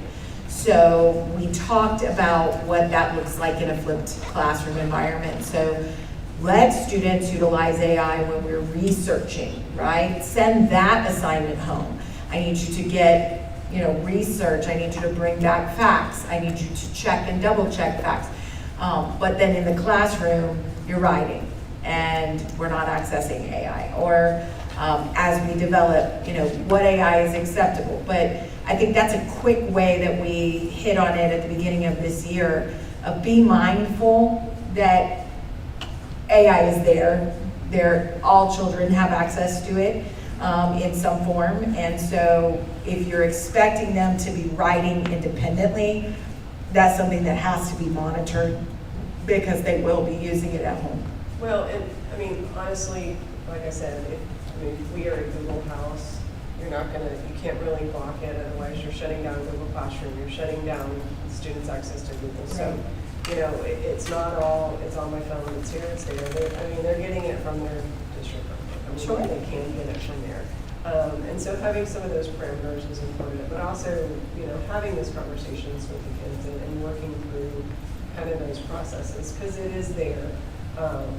And there are a lot of dangers. There's a lot of security issues with it, which I know you're concerned about on your side, and what you should and shouldn't open, and then the types of data. So I think at the very least, moving forward with some training plans and a little bit more than just a few conversations, but having some skeleton that we can operate from, I think is huge. Because waiting until January, I know that doesn't seem that long.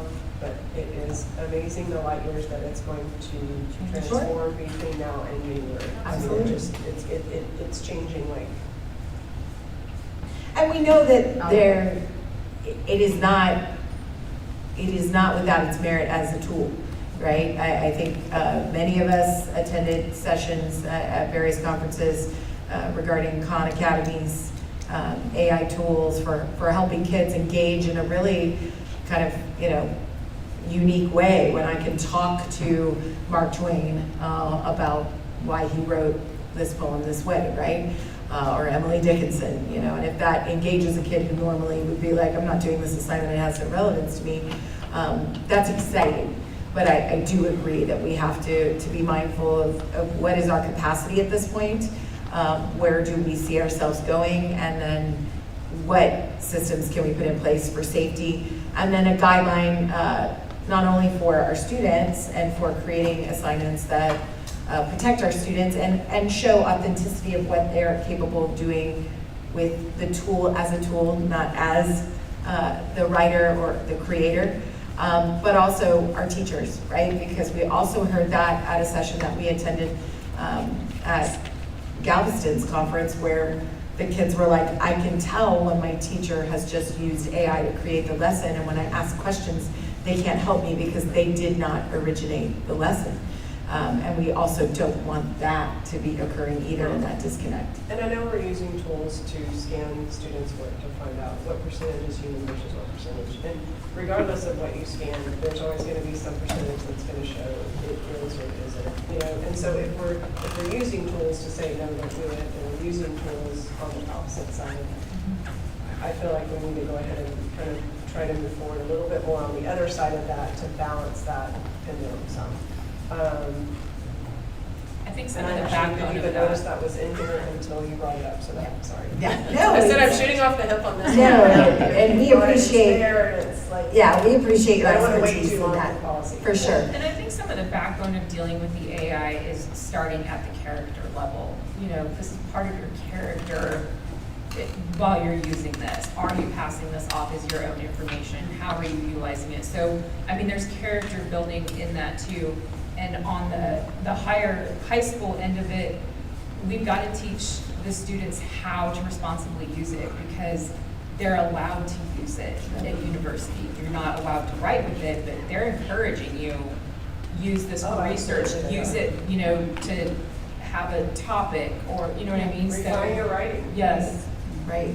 So it's just a whole new world. Yep, I think we can definitely gather that information and get it to you faster than a set policy reading. So we'll work on that, and that'll be part of the improvement piece, for sure. Okay, are we ready to hear from the campuses? Yes. Thank you. Thank you. Good evening.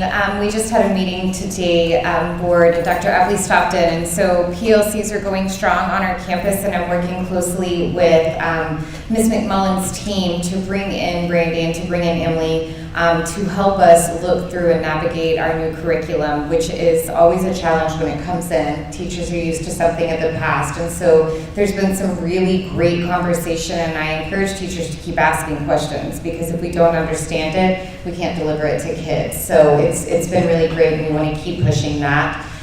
We also have set up goals. I talked to the teachers today to have bulletin boards to push data up. Reading at the elementary level was lower than math last year.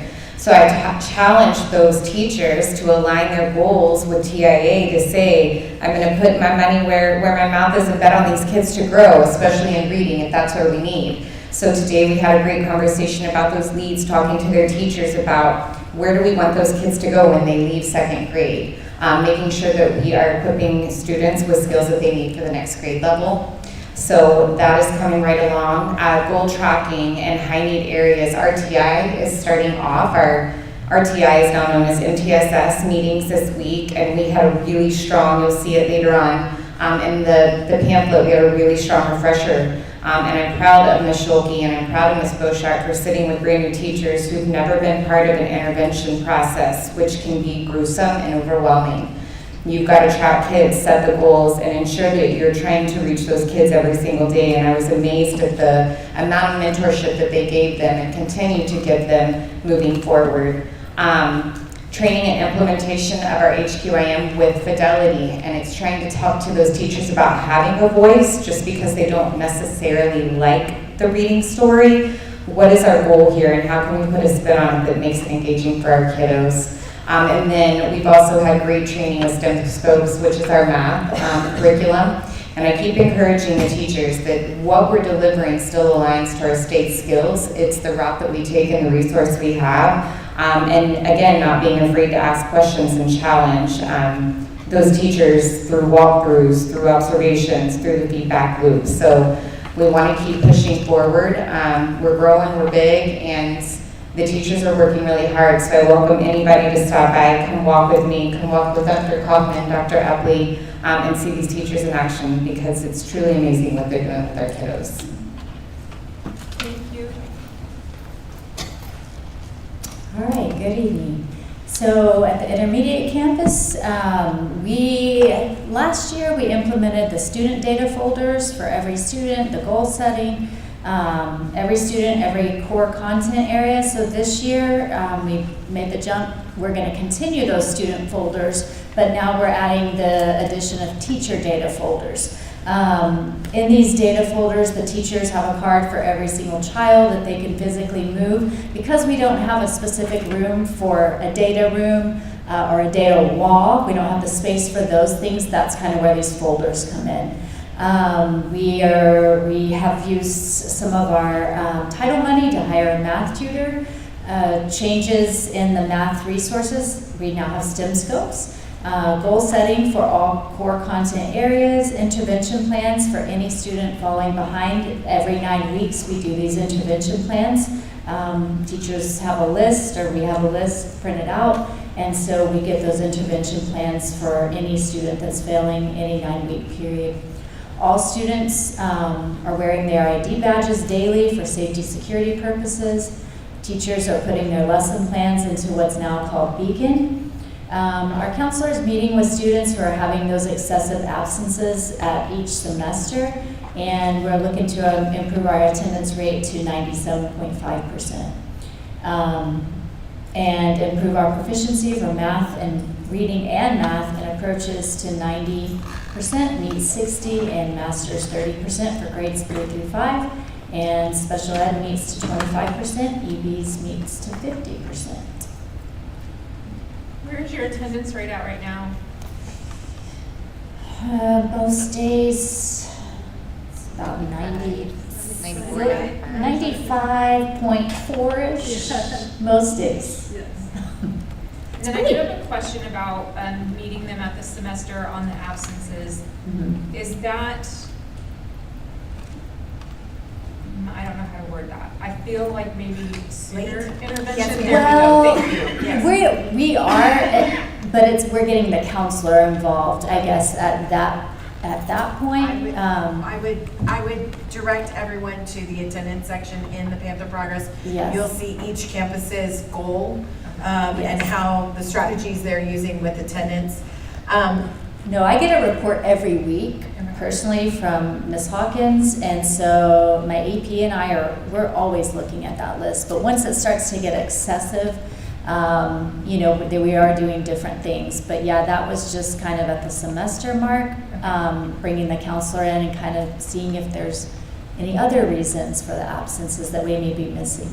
I'm only asking, and your campus is a little young for it, but I know in the past I've had comments from parents and friends that they didn't know their students had those absences until they were getting notes home about things. Right. So I just want to make sure that our communication, I know with your age level it probably is. Oh, yes. I believe it's 3 absences. Those notes are automatically generated. They're going home. 3, 5. Yeah, they're pretty fast. So the notes are going home. Okay. And then, like I say, we're already making those phone calls to, I guess if they've missed anywhere more than 5 right now, we're already calling and putting plans in place. So. I will say that the discussion as our demographics change is really shifting what this district has done in the past. It has not been the teacher's responsibility to make that phone call home. I think we probably had very good attendance, and so it was easy to say, hey, the nurse will call or a counselor will call. Our demographics change has meant more absences. And my challenge to the campuses has been, how do we make relationships? And when that teacher can say, Dan, I missed you. Are you okay? Are you sick? You know, even if it's an email home, that goes a long way for families to recognize someone's noticing Dan's not here.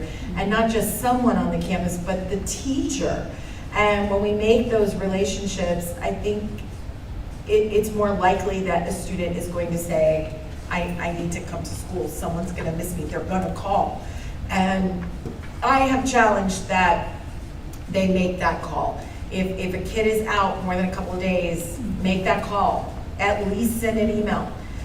That's a strategy that I know I was asked to do by my principal, you know, almost 30 years ago. And it is effective because it's about relationship. It's not about the money that we receive. It's not about even just the missed instruction. I'm worried about you. Are you okay? Are you sick? Can we help with that? So I do think that we will continue to refine this because I do think it's going to be a concern. On the reporting side, Paul and I have discussed, because the new requirements in reporting and our funding is that it's no longer just going to be the October snapshot for our actual attendance number to get money. Starting in January, every 6 weeks, we will be reporting in. So they will make an adjustment in funding if, hey, we had a really high attendance rate that October snapshot date, but after that, every time they asked us to report, kids weren't here. They'll remove that funding, or more likely, because we are making these moves with attendance, we are making connections and relationships, we're going to see that those numbers will increase because we are growing and we are getting kids to school, and we'll see that adjustment in funding be a positive for us as a district. So I think there's a whole new approach that we need to take with attendance, and it's about relationship as we get bigger. Okay, I have a couple of questions, and I'm going to ask it now because half of my question directly impacts the intermediate one, but the other half, I think Ms. McMillan's going to have to answer. Okay. So my first question, Ms. Sorsozy, so on your reading and math for approaches to get to 90 to 60 and 30, and I see where we were last year, so it's incremental, and that's a good earmark. Were those the same targets you had last year, or did you have different targets last year? No. And you met those? Those or are the these same because we targets, didn't so meet we're those. repeating the targets we Yeah. had last year? Yes, because we didn't meet those in all areas. Did we gain in those areas? Yes. In all those areas? Mhm. Okay. How Yeah, we big was the jump there for all students? Do you remember? How big was the, I didn't hear Well, you. how big was the jump? So obviously we were below, let's just do those 60%, it means we were below that. So that was your target for the 24-25 year, but we didn't hit the 60, but we made gains. Did we make like a 3 percentage point gain? It was different for different content areas. Oh, you're saying for all? I'm just saying for all students. I'm just saying for all students. And if you don't know, you can answer Yeah. later, because I I don't didn't know. send these, so I'm not trying to put anybody on the spot. I just, Yeah. I'm curious, since we're repeating the same. Right, we didn't Repeating meet the same it. goal, we didn't hit it, did we make gains? Because if we made gains, then we are Yes. working our way towards that, so that Yes. means what you're doing is working. Yeah, we definitely did. And our campus actually went from a C campus to a B campus. So the 90, So we are making the gains. 30 is the A. Right. When we get 90 of our percent, so we're 80, 50, and sometimes 15 to 20 something. So we're not hitting, that chart that I provided to the board that had the yellow showed that in the master's category, we're behind. We're behind. We're ahead in approaching, we're ahead in meets. And I have a document that I put together that has all that data by test, and it shows the percentage increment. And where it's green was an increase, sometimes more than 10% of an increase in a specific test. Where we fell short last year, and we know where we're falling, is in our junior high middle grades, our junior high grades. So those tests, although we had some promising growth with math, very, very promising growth with math, we still have some challenges with social studies, as we know. But I have that entire data sheet put together that I can push in when I sit down that shows the percentage. Her campus in reading made tremendous gains. Also in mathematics, we have some promising gains. You know, we're trying to hit our House Bill 3 goals that are in our. Right, because that was going to be my next question, because the House Bill 3 goals are there, and we have yet to meet a House Bill 3 goal. But it also, in the district plan, it only talks about the 3rd grade. I didn't see the 7th grade in there. That's what's required. That's what's That is required. so we're not Yes. looking at the 7th, so. Right. Okay. That is the House Bill 3 goal, is Okay, the so 3rd grade. we're not meeting, so we've set those for that 3rd grade for the House Bill goal, but we have yet to meet any one of those goals, but we're not adjusting them. Can you explain to me why we are not adjusting those goals based on what we have done, or are we just working to try to, at some point, get there to 2028, or? Our House Bill goals are actually higher than the state's goal, and that was purposeful. I don't feel like if we set targets that are at a level we can achieve, I don't feel like we've gained anything. We need to set higher targets. We need to be looking at that prize. We need to be looking at the 90, 60, 30. Our goals, when we wrote these, and I remember before we came to the board meeting saying, these are high percentages, higher than what's actually expected, and that's purposeful. Yes, we do need to make adjustments, and we do that, but we still want to keep our target at the 90, 60, 30, because that's where we will land at an A. Being a B is recognized, and a lot of the service centers, Region 13 tells us we should be proud. Region 20 tells us we should be proud of where we are. And when we look in comparison to districts that are just above us, we're competing with some very, very successful districts, and with a at-risk rate that's among the highest. If you look at our top 10 list and our comparable groups, we are outperforming a lot of people who are more affluent than us, who have more opportunities than Navarro does. But So, our grade 3 goals on here are not the 30, 60, 90. no, they're not. They're the House Bill 3 goals. That's what we have, and there are House Bill 3 goals. So These House are Bill 3 is 7. So House Bill 3 says the best that we should do at 3rd grade would have been 70% for 2025. That was our goal, correct? The 70% board goals. in the 25-26 year for 3rd grade. From what I understand Board is you goals, guys yes. set those before, well, you didn't, you weren't on the board. Yes. But Yes. the prior board set those goals. Yes. To, when the House Bill goals were required, the board set that timeline and those goals. So we can go back as a board. And I guess that's my question, Yeah. because these don't match what you're putting here, and what I'm Correct. hearing you say is, we need to set the bar higher. We haven't met the ones the board originally said, but we're Right. saying, hey, that's okay, we want to set the bar higher. Great, if you want to do that. Yes. I'm just thinking that they need to match, because we're not hitting what we said we were going to hit, but yet we're raising the bar a little bit higher on here. And so then my follow-up question to that is, and as I read, like, especially the district plan, a lot of the strategies, the goals, the ways in which we're doing that, we're not meeting it, but I'd like to know what we're doing that's different, because a lot of it is the same as we did last year. So if what we did last year is not helping us to reach the lower goal we had, how are those same exact things helping us get to this higher goal? And maybe that's just something you'll have to massage. That's my feedback. I'm not really looking for an answer, but that's my feedback on what I read here when I read it. Especially when I read things that I'm like, well, I think we already established that. Why is it still here? What are we doing with that thing that we established, whether it's here or whether it's, we're going to create a compensation committee. It says still in here, we're going to create the compensation. Well, we did. So now what are we doing? So some of that, I guess that's my feedback when I read this. It's not that it's wrong, but I would like to possibly see it aligned or identify maybe in some way to let us know what are we doing differently, because we're not hitting it, but we're continuing to raise the bar, which is great. We should raise the bar. So I guess that's just, I don't know if there's really a question there as much as kind of the feedback on that, especially in reaching the House Bill goals.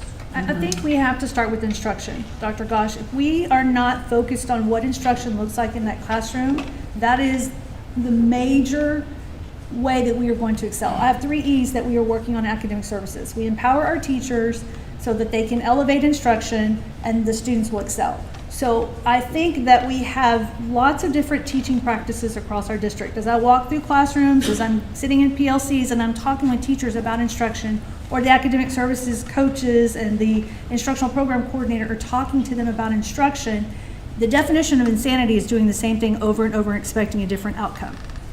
And that's your point. And that's my point. Yes. is That's that what when I she's read saying, the Yes. she plan- wants to see on the That's what I'm plan saying. what Yes. is different, and Yes. I know we've discussed that. Yes. So if we haven't been clear in our plan Well, to talk about what we've discussed, which is the instructional guidebook of Yes. specific questions teachers will be asking, Yes. specific trained instructional strategies, what we expect as non-negotiables now, not. Right. And I think that's the biggest thing, Dr. Gosh, when I'm looking at the improvement plan and I'm seeing things reiterated, it was, we're going to try this and we're going to suggest it. And I think now what we're seeing is no more suggesting, this is best practice. When we come through with the walkthrough, we've trained you, we've asked you to identify what kids need this intervention, and we're expecting to see that. And so I think we can be clearer in our goals so that they do see that there is an intentionality. And we've talked about that very question, right? What's the progress? And if we didn't see progress, what are we changing? What are we going to do different? Because we can't just keep saying, well, we're just going to keep going down this path and we're going to hope more people want to be on this train.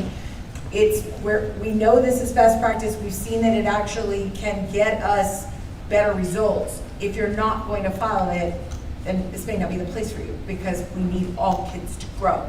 And that's something I think we can be much more specific about in our plan. And I think that's probably what we've looked at the most is the growth from the end of the year to the first 9 weeks, to the end of the year to the second 9 weeks. You're going to get quarterly reports with data, which is something also that's a new initiative. You're going to get, after the first 9 weeks, all of the data of where we are and where our students are growing and where they're not. TIA has necessitated that we look at student growth. We have some teachers that have 70% growth from last year to this year when we look at that. If we're gonna measure on growth, and that's what we're gonna do, then we need to say that in our plan. Yes. And because this is really just about achievement scores. And so I'm just saying that I think we are at a point to be very targeted to push that pendulum forward. Yes. And the other thing I would ask is the formative reviews are on here. Yes. As we go through the year, I don't think we have to represent it, but if it could be put out here as a reminder, hey board, we updated the progress after the DEIC meets, and then it just kind of be put in the board book. That way we can look at it, Yes. where are we at in the progress piece of that to follow up on how we're doing this, so that, we can see that improvement. I think we all want to see the A come back. So, and not because teachers are not working. I know Right. they're working. I know Yes, y'all are working. very hard, I yes. just want, yes, they're working very hard. So Yes. I'm not trying to diminish anybody's hard work. Just simply saying, let's be a little more targeted and expressing what it is, so that when people look And at I really it, know what they're. I really think that's what it is. And that's the conversation I've had with the team. I don't think we are not doing targeted intervention. I don't think we are not identifying where things are not going well, what we need to do in our practice as educators, where students need more support. I don't think that that's happening. I think we are having a difficult time articulating what it is we are specifically doing and what, in that moment, we are measuring and saying, did this work? Did it work? Did it not work? And what are we going to do about it? If it worked, how are we replicating it? How are we supporting that? How are we feeding that as a best practice? How are we training more people on it? How are we making sure that we move kids? Because we know that the questioning strategies we're using and we're saying are non-negotiables are what we're going to need to get kids to the master's level. So I think that that's really where we have a gap, is how are we articulating what we are selecting to do to move the needle?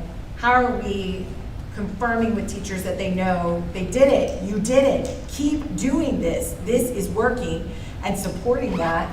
Or how are we, full stop, we just spent a lot of effort on that, a lot of training, and we saw our kids go backwards. So let's have a conversation about that. What do we need to do? How do we change that? How do we support you as an educator? How do we support our kids? What is working? you just described our PLC. Right. What she just described is happening. Yeah. The articulation of it, we reorganized the entire district improvement plan. I met with every department to make sure that we were in alignment with our goals as a district and our goals as a superintendent. These things are happening. I think the articulation, if you read through 103 pages of this campus improvement plan or district improvement plan, you are going to see the language that's there. We're talking specifically about many of the things that you just referenced. The questioning techniques is the number one thing that we spent PD time this summer talking about teachers about how you ask a question, how that question is targeted, which student you're going to. We have an amazing strategy that I hope the junior hall will get to talk a little bit about, of engaging students in the lesson. And, not having cell phones in the classroom has also helped tremendously to engage our students. But this district improvement plan, as I mentioned earlier, it's a living, breathing document. It's going through a transformation because we're going through a transformation. The work is happening. The teachers can articulate everything that I'm saying tonight about their work. Yes, we have new curriculum and resources, which are always challenges anytime you have changes. But when it comes to instruction, that is the number one conversation in PLCs is, how did you teach it? How did the students do? What do we need to spiral back to?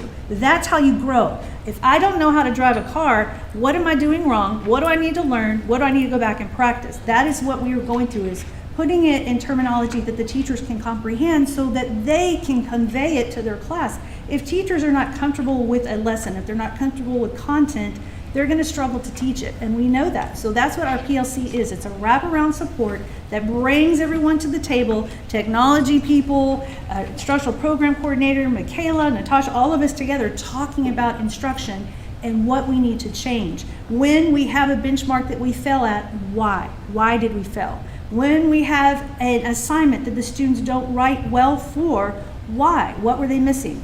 The teachers are getting these aha of, oh, we need common vocabulary. Oh, things that we should have already known, but we're finding through conversations in our PLC. So yes, this feedback is helpful. I definitely think teachers can talk to you about what this looks like at a PLC, what this looks like in their classroom, and their data tracking is probably another elevation that we are seeing is they know their students' data, especially now that it's tied to TIA. They can tell you how their students did on their last assessment or not.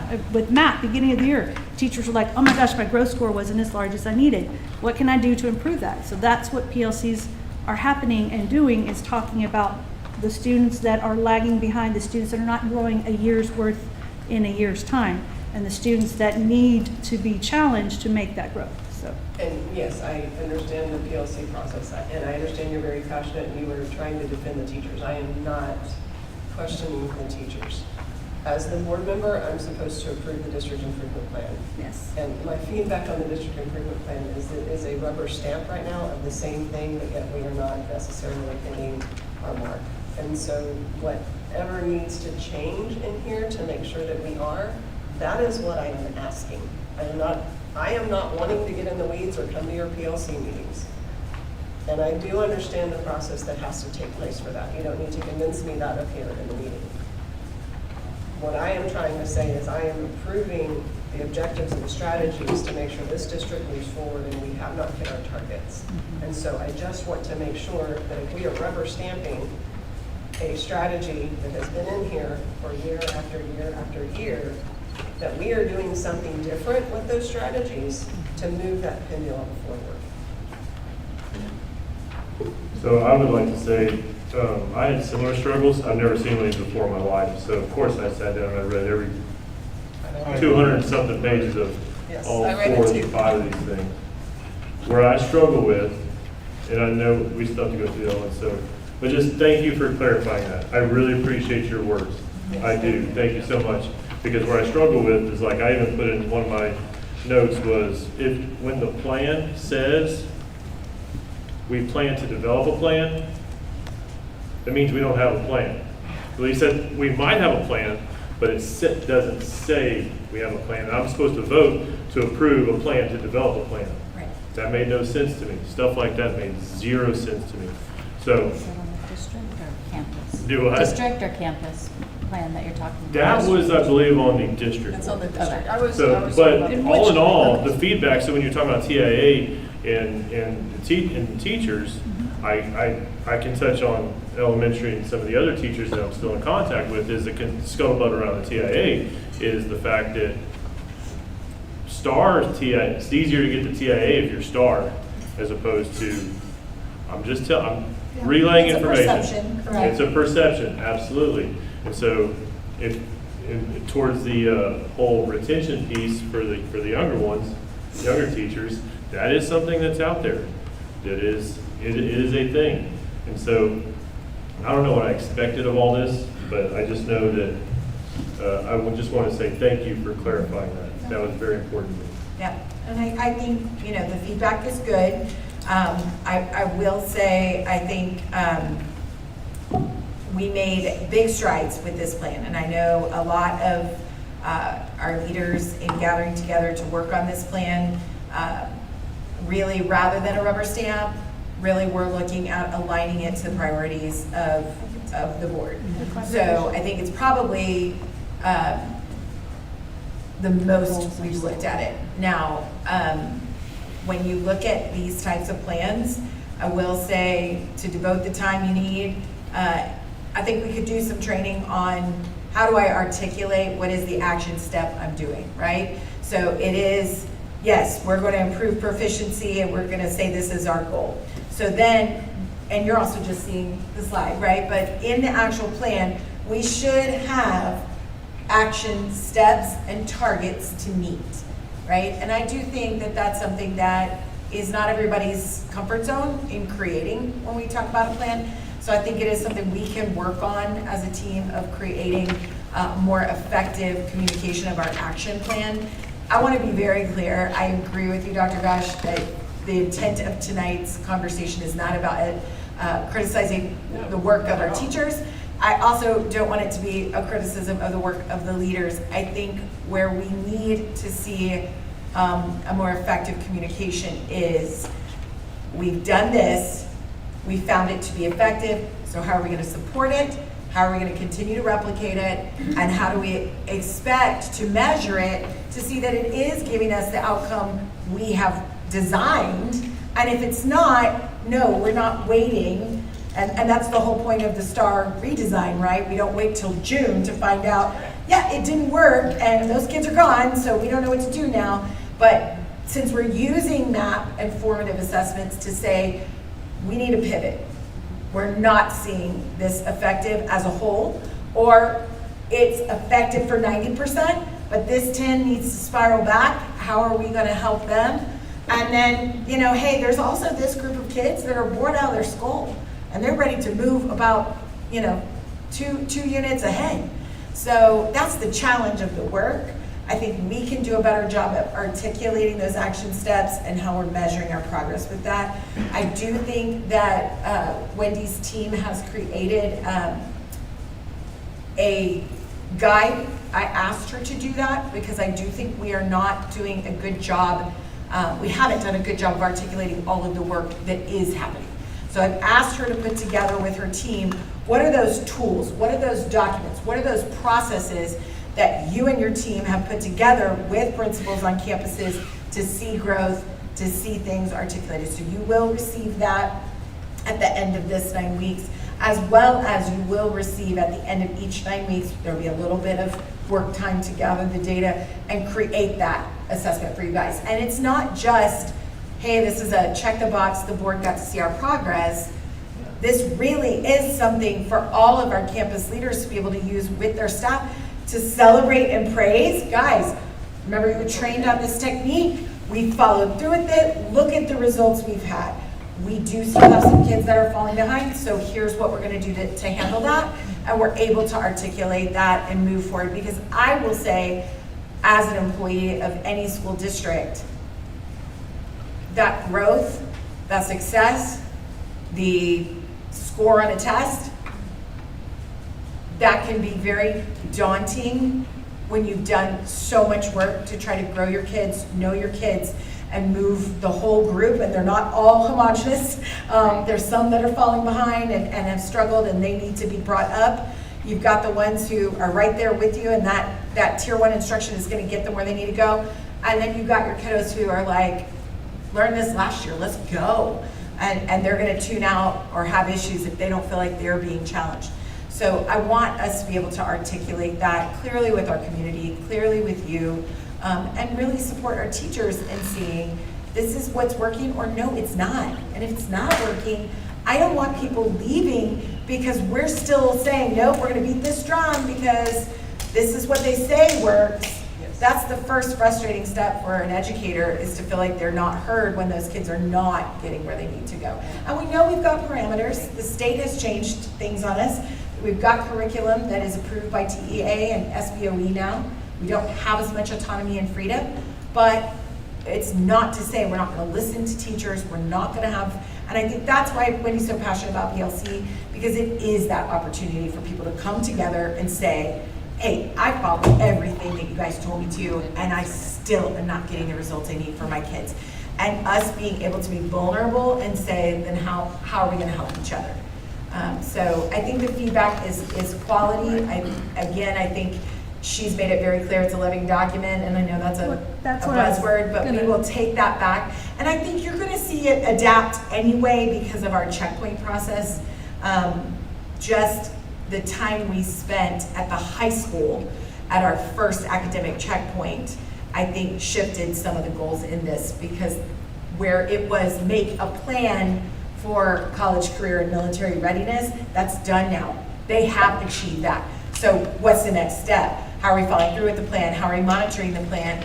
Are we able to see that it's effective? If it's not effective, how are we pivoting in real time so that we don't say, hey, we lost a whole grade level because what we had planned didn't work. So I do think that we try not to be a rubber stamp. I have to update and put this on the website quarterly after every formative review, but I also have to submit it to the federal government. I mean, we have federal funds that we use in this district improvement plan. So I ask for lots of feedback. Feedback is important, and where there's a plan that says developing, but I'd like to know. That is feedback that I need, because I look at every single page of every single plan. That's hundreds and hundreds of pages of reading and looking for discrepancies, looking for things that are unclear. Our district improvement plan is us, and that goes out forward to the entire community, not just here in Navarro, but the entire educational community, all of the state. They look at these district improvement plans. I've looked at many neighboring districts, and their district improvement plans are pitiful.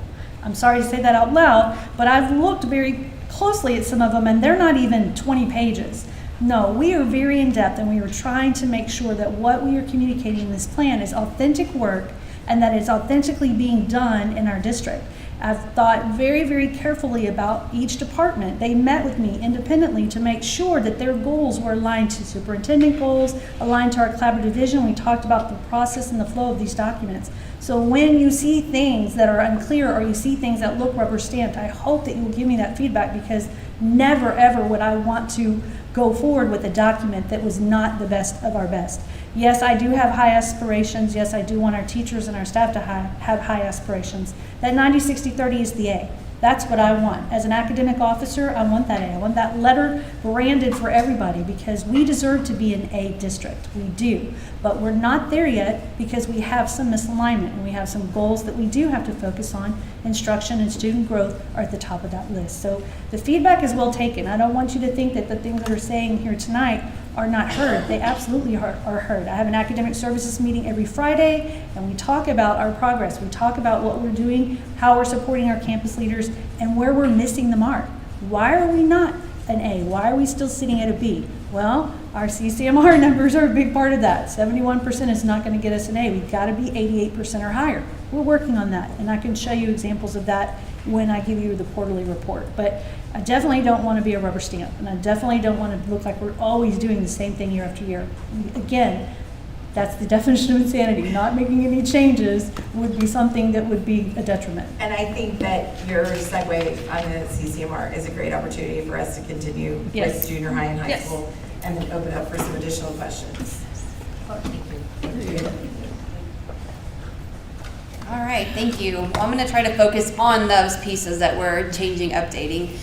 We've talked in depth about PLC, but what we're doing a little bit different this year is somebody said something about the AI, you can tell the difference between the lessons on AI or not, is we are trying to take that next step of internalization, where teachers are actually reading the lessons prior to giving them.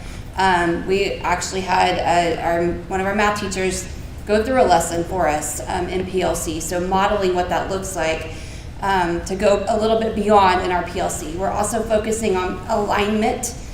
We spent a lot of time in August with our 6th, 7th, and 8th grade science and social studies on making sure that we're aligned all the way up because that all supports that 8th grade test.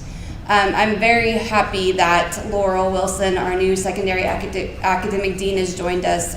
She has been instrumental in helping with this. She's in every PLC. We meet weekly with her and the instructional coaches to make a plan in our PLCs on what we need to do to move forward. I'm going to be honest, this last week it's been rough because we're starting to feel that pushback of why can't we do what we've always done? And so this is where we're starting to have those conversations that we can't, because we are a C and we will stay a C unless we shift and do something different. We are doing some, of course we have our Panther Time. We did add Edgenuity in. It's a new product that we brought in that is focused around those TEKs where students missed.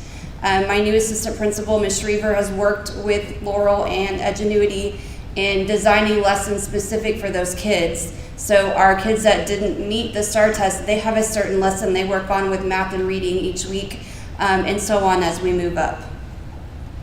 We are also adding in common-based assessments. So we got rid of some of the tests that were just tests that weren't really helping us. And we will now take 3 common-based assessments, one in October, which is coming up, one in December for our midterm, and then our benchmark in the spring before our STAR test. These are written by the district, and they can really tell us the data we need to see if what we're doing is working. We're also making sure that our tests are aligned in Eduphoria so we can watch them as we go through the school year. We did change our product in math. We had Carnegie last year. That wasn't a successful product for us, so we moved to STEM Scopes, which is K through Algebra 1, K, right? All the way down, yes. So we have done some training with STEM Scopes. They're coming back again on October 13th to continue with that training. We are in year 2 of English using Amplify as well. And one of my teachers, Ms. Galini, worked with Amplify this summer. So her knowledge has helped greatly in sharing some of the other things that the Amplify product can do. And we just purchased a new social studies curriculum, which I'm very excited about. It's been a hot minute since we purchased social studies textbooks. What I like about this one is it's designed more for how students learn. It's not your old textbook like we all have that you just read paragraph, paragraph, paragraph. It chunks it. It gives opportunities for students to learn. It also has an online platform that helps students with reading and writing as well. So I'm excited that came in just this past weekend, and so that is in our classrooms, and as I walked into social studies today, they are starting to implement that. We have applied to be a PSAT testing site. I'm still waiting for that final approval, but when that comes through, I'm excited to add that down into the junior high to where we can start PSAT early and continue that CTE, CCMR pathway. And then our final thing is we did add some additional classes where we were able to bring Spanish 1 down to 7th grade. We did add Intro to Business, and our theater has been very, very popular, and I'm excited to see what that looks like as we continue. Thank you. I have a question real quick, if that's all right. Yeah. Ingenuity. So just probably more feedback than anything. Sure. Maybe it's not a question, but I am very involved with 7th and 8th grade kids for many different reasons, and just FYI, I don't know what, but they don't feel, well, number one, you said it's the ones that don't meet the STAR requirements are taking it, but everybody's using it. Everybody, correct. Okay, all right. Yes. But then also, what they told me was what they're doing in Ingenuity is several times is not even close to what they're working on in class. Like there's no connection. There's a disconnect. They go to class, they do this, they go to the tutorials, and one guy's like, Mr. Joel, it's some lady that just gets on there and talks about stuff that doesn't pertain to what we just learned about or what's on our paper, what's on our homework. And so it doesn't make any sense. And so I said, well, do you get any help from the teachers in the class? And no. But once again, 7th grader. Absolutely.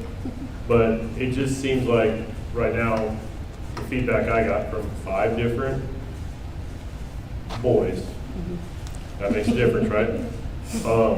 Is there's a disconnect. Okay. So. Okay. Well, thank you for that feedback, and we'll definitely look into that. And I think my question would be, and I know Tori is a thinker, and she is probably thinking the same thing, is the disconnect because what's happening in class is not aligned with what we should be studying, and the Edgenuity is on par with what they should be doing, or is Edgenuity, that particular Edgenuity lesson, not aligned with where they are in their instruction in the class? And so we will get feedback on that. We'll look at that. And certainly, I know you're a great mentor to young kids, and you will encourage them to advocate. Tori is great. Cheryl is great. Questions. Absolutely. And go and talk. Advocate for yourself. We always, that's the other side of education, right? We're teaching content. But if you're lost or you feel like the interventions you're going through aren't helping you in any way, shape, or form, we want to make sure that our students are comfortable advocating for themselves and saying, I'm lost. This thing is saying this thing. My class is saying this thing. I'm super frustrated, because that's not helping them either. So we want to be able to develop that as well. Those were my words. The words aligned were in my notes. Yeah, perfect. It did seem aligned. Yeah. I don't know why.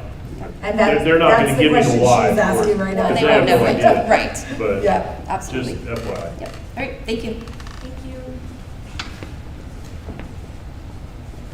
All right, highlights to the high school CIP. We want to continue that Purple Star designation. We have designed some actual more in-depth events with our military students, as far as calling them in, checking on them, the little kind of program stuff that we're doing for them, make sure we're supporting them as we need to.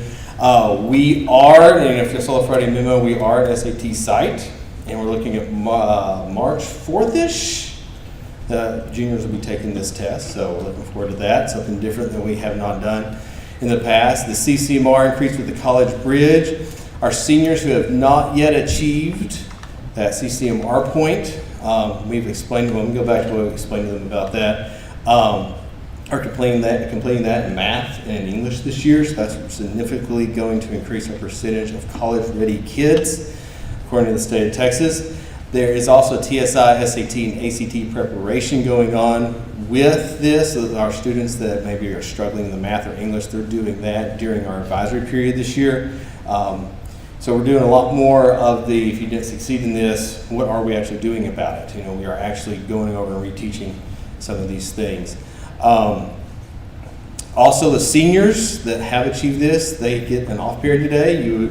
There was a lot of intensity about that, and kids asking about how can I be a part of that. Well, let's get that. Make sure the state says your CCMR are ready to do that. More of the education side of the CCMR. We have found through our student advisory, talking to different parents about the preparation for life after college and the steps to that. We had 68, 69 families show up for our class nights that we had on open house, where we went class by class and what you need to be doing to prepare yourself every step along the way. Join us. It might be kind of hard. Maybe y'all can have a short board meeting and come to Path of the Panther after that. I'd be glad for you to join us for that. And we've lined up a lot of FAFSA nights with area colleges that will come in and help our students get ready. There's another component of that FAFSA that we're working on with the seniors. When we give the PSAT October 22nd, 9 through 12, what we can do with the seniors on that day is something we're looking at right now. So you heard some of this. I don't want to repeat a lot of this. Tori talked about what we're doing in our PLCs as far as our lesson alignment and our rigor levels. Y'all saw our data. Our masters is behind the state and region. It's not where we obviously want to be. We're ahead in the meets area. So we got that gap where we're pushing up high enough. And so our question that we're asking more so in our PLCs and through the collaboration is each teacher teaching at the same fidelity level, same level of questioning, the same level of output that we're getting from our students, whether that's in geometry, algebra 1, English 2, etc. Because, there's one department that we know for a fact, had everyone been aligned last year, I'm going to go ahead and use them as an example, U.S. history, who knocked it pretty much out of the park already, they would have been even higher. And so if we can take that blueprint, every one of our departments will be in even better shape this upcoming year. And at the end of this week, I'm reminding teachers that we should be getting our numbers in for our baseline on student engagement. You know, how many students are truly involved in something on our campus? You know, I'm not afraid to sit here and tell y'all this. Y'all know this. Y'all all have had children either in the high school or through the high school. We know they don't wake up every day to come write essays. And we know they don't come every day to do another math problem. They come because they have band practice. They come because their club is meeting. Have 2 new clubs even in development right now. They're finding a sponsor and developing their bylaws. So we're trying to find more ways to get kids involved. We know that they're on campus. We can get them where they want to go, whether that be college, military, career. So those are the highlights of things we're focusing on this year. And again, I do want to highlight our checkpoints are, they're a checkpoint on this project, and we have some good discoveries. We are now in year 3 of this process and evolving this process. And the last checkpoint we had at the high school, we had all department chairs there to talk about where they see the need for improvement, where they see their students struggling. We had a revelation amongst them just presenting together that they're all asking kids to do the same thing. We want to write, we want to show text evidence of what we're saying our answer is, and then ultimately we want to be able to talk about how that applies in the real world. And they're all using different vocabulary to do it. Science is calling it one thing, English is calling it another, math is calling it another, right? And so we talked about helping kids see that it's the same. What common vocabulary, or how can we reference each other's vocabulary in this to just say this is the same skill set. Once you master it, you're mastering it for all classes and really breaking those silos of secondary education. So I do think we're seeing that growth, and then being able to put that in the plan of how are we going to do that? How are we going to articulate that? How's everybody on the same page with that, so that we're helping our students realize it all is all the same skill set. Right on. How many employees are at the high school? It's going to be about 85. Like when I order food or t-shirts, that's my ballpark. I'm just curious because you only had like 25 responses on that one survey you did about morale, right? That's what it read, was 25 responses. And that was sent to those that were returning the next year. Okay. And it was to teachers. Right. So how many of those was it? How many out of the 20? Well, so 25 out of what About 50%, right, or okay. higher. No, probably a little under that, 40-ish. Yeah. But that data was also correlated with our TASB survey. So I was able to compare those 2 data points in the survey, and very strikingly, they were very similar no matter what. And we had more responses than the TASB survey, and the correlation of data was nice. Yeah, I just wondered how many did respond, and sure, internally why. I'm not asking you why, internally. Well, yeah. Different theory, sir. Yes, sir. No, I'm sure there is. Okay, before we move on, I have a few comments, so you'll bear with me. First of all, I want to praise Tori for really focusing on the culture shift that you have going on at the junior high. I'm getting great feedback, just with all the effort that you're putting in there, and specifically with the staff coaching. So I just wanted to comment on that. Also, I'm really glad to hear that our focus is, we're talking about how we're getting past our needs. Because it used to be, the conversation was, yay, we're almost to approaches. And yeah, that's approaches, that's not where we want to be. We want to be an A, but meeting is better than approaching. So I'm really glad to hear that our goal has changed, our focus has changed, because trying to focus on approaches was difficult to sit here and listen to. So I'm just letting you guys know that yay, good on that one. The discussion that we had earlier that got very passionate I appreciate that, honestly. I know sometimes it feels awkward when we have passionate conversations like that, but that's what this forum is for.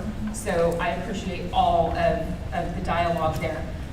Largely because I actually understood it when everybody started getting I'm not in education, nor am I education adjacent. So one, I appreciate that you gave us the acronyms like at the beginning of your presentation, because I have picked up on most of them over the last 4 years.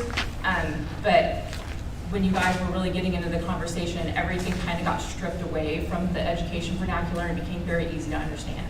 And to your point on articulation, it helps when everything isn't focused on the education vernacular. I'm in legal, so I understand acronyms and jargon and all of that stuff, but if you guys tried to come where I was, many of you probably would have the same struggle I do when you guys are talking in education-ese. So I appreciate that you guys broke that down.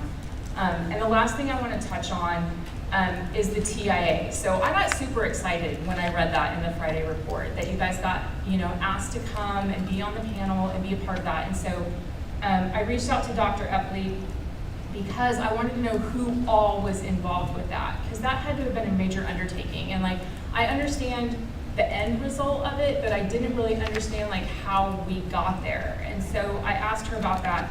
And I asked her who all was involved in that. And so I really just kind of want to shout out, the information that she gave me on that, because I think you guys deserve that recognition. So from what I understand, and if I'm wrong, somebody can correct me, but Ms. Williams and Ms. McMullen were a part of the panel that shared our processes and the implementation, and Ms. Wilson was really behind the initiation of getting everything rolling and stuff like that. So I want to thank the three of you for being so instrumental in that. Ms. Coppage is doing support of teacher expectations, and I know she's not here, so thank her for us on that. And then Dr. Kaufman guiding the calibration and assessments of the teachers, along with the leadership team and all of the principals and assistant principals. That's a lot of you. A lot of you did a lot of work and had your hands in on that, and getting the T-test for all of the teachers completed and scored.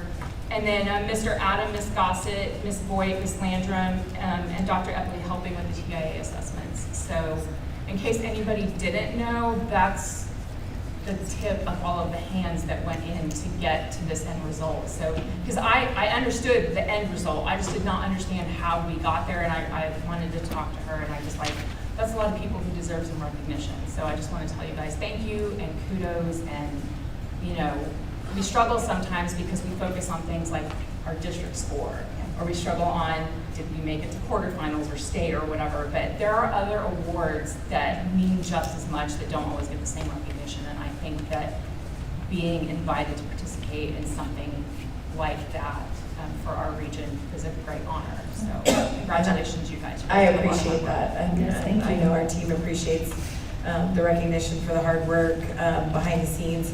I definitely will take the feedback, Joel, on the perception that non-STAR tested is harder to get the TIA.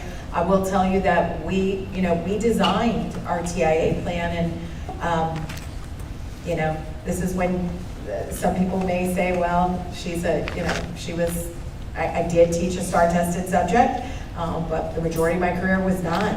And I was very adamant when we made our plan that everyone had the opportunity to be recognized for high quality performance. So I know the perception may be there, and we will see. We just finished our pre-testing for this year for those new people coming on board that are not STAR tested. And so we'll see. But growth is growth. And whether you're a STAR tested content or another content, I do want to assuage that fear. I will see if it's true or not. But I want our teachers to really know that we fought as a team to make sure everyone had the opportunity, and not all school districts are doing that. Some school districts have only rolled out that STAR tested subjects are the only ones that will be able to get that additional money. So I do, I'm interested in hearing more about it and helping. I'm just gonna say it just came to me on Friday, and quite honestly, hundreds of pages of documents. I didn't have time to type up an email. So, sure. But the truth is, right now I only know 2 or 3 that have mentioned it. So it might be a small faction. I don't know, but That's just what I know. But it's good to know, because we do want to make sure that our teachers are heard and that we help assuage any fears about that, and that the process is transparent. And if someone thinks that it's not, we want to make sure it is, for sure. Thank you. Any other comments or any questions for anybody on any of their plans? If there's no further discussion, then I'll call. Yeah, I did. I had something. This was a lot. I'm sorry. This was. It's fine. This is a big thing. Yeah. To me, it was like one of the most important things we're doing, right? Yeah, absolutely. Okay. All right. I don't know. Give me 1 second, because it's on the notes. Sure. Oops. Do we know a rough percentage of how many of the other districts include all of their teachers as opposed to just the testing subject teachers? And it's okay if we don't. It was just when she brought that up, I didn't know. The number of districts that are 100% are rare. They had one on this panel. Off the top of my head, it's in that picture. I can't think of what it was, but they were the only district that he referenced was 100%. He said the number is minute.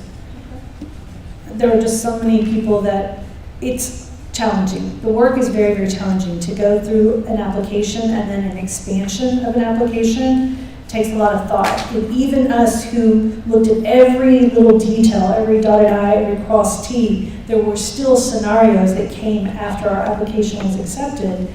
We did functional academics. We were one of the first districts to look at functional academics. And I think, Mr. Frederick, when the results come out, the people that feel that STAR is the easier way will change their mind when they see the results. Because actually, I think STAR is harder in my capacity, because the STAR test is ever changing and difficult to predict. We never know what teaks for sure they're going to test. We have a blueprint, but I do think that we want to be 100%, but the number of districts that have that right now, I can get that number from TEA, but it's very I don't small. need it. I just wondered if you had it. I know that we're using that, in recruitment and retention too. So I just think that it was really great that you guys had so much focus and Yes. people working on something that is going to be multifaceted as far as use in our district. So Now, there's some promise of master teachers from our staff, so that's the top tier, and I'm very excited.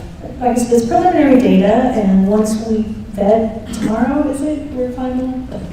We have, I think, a data meeting to finalize our data this week.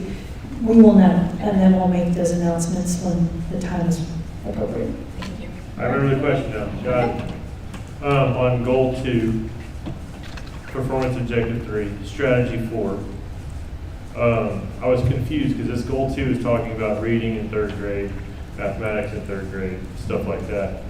But strategy 4 talks about enabling students to demonstrate solid proficiency in independent use of technology, supporting academic achievement in college and career readiness. It goes all the way down. All the way down. How do we do that in 3rd grade? I mean, that's literally something I don't understand. Yes, we have a program, we actually have 2 programs, but Zello is the primary program where kids start to do career exploration, interest surveys, what do I like, what do I not like, what do I want to do when I grow up. They all want to be firemen, teachers, doctors, a few say a lawyer. I wanted to be a baseball player or a bull rider. Yeah, and, I'm married to one of those as well. He wanted to be a baseball player as well, so.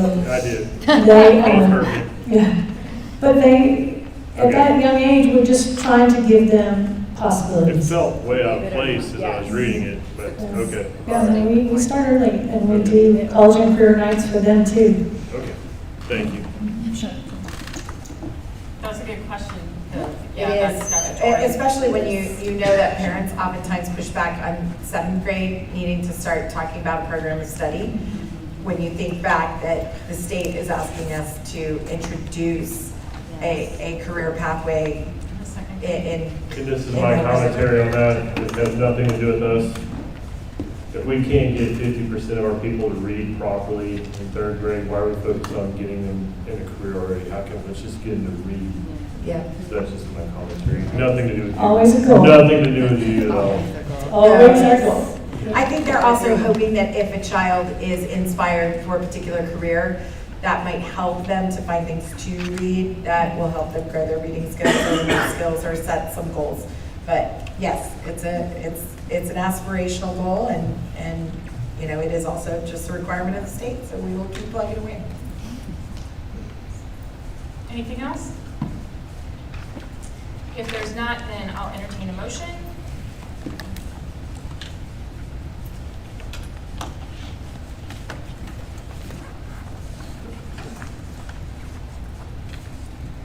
I'm actually allowed to make those, so I move to approve the 2025-2026 District Improvement Plan and the 2025-2026 Campus Improvement Plan as presented. Motion was made by Melissa, second by Dan. All those in favor? That motion's going to carry 5-0.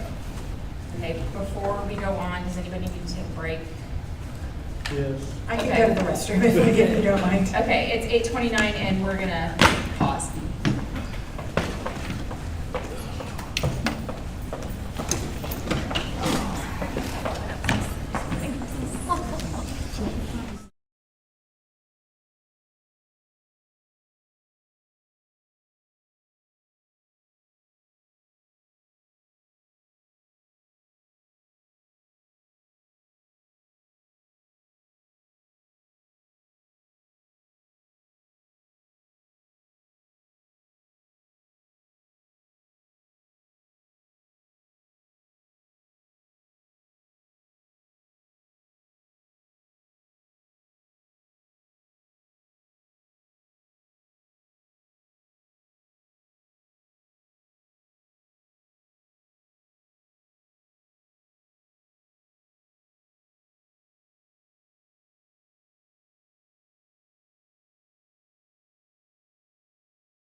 We're gonna go back on record.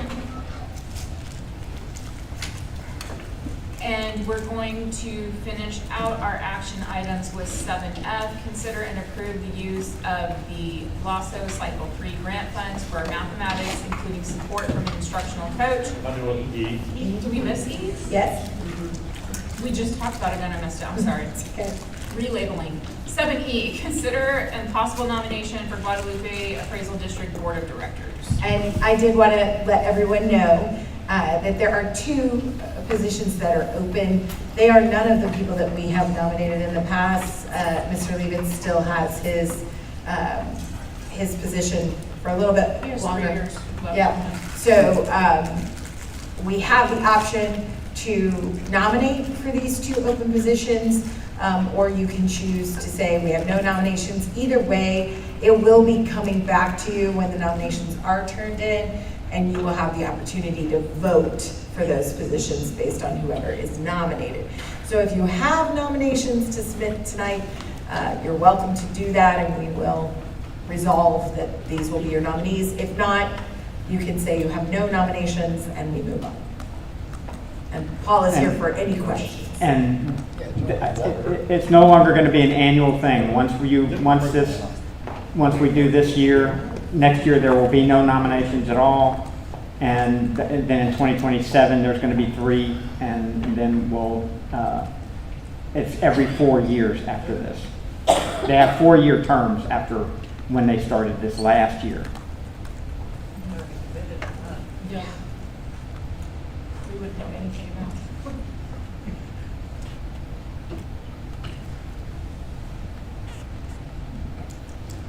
Anybody have any discussion on any nominations?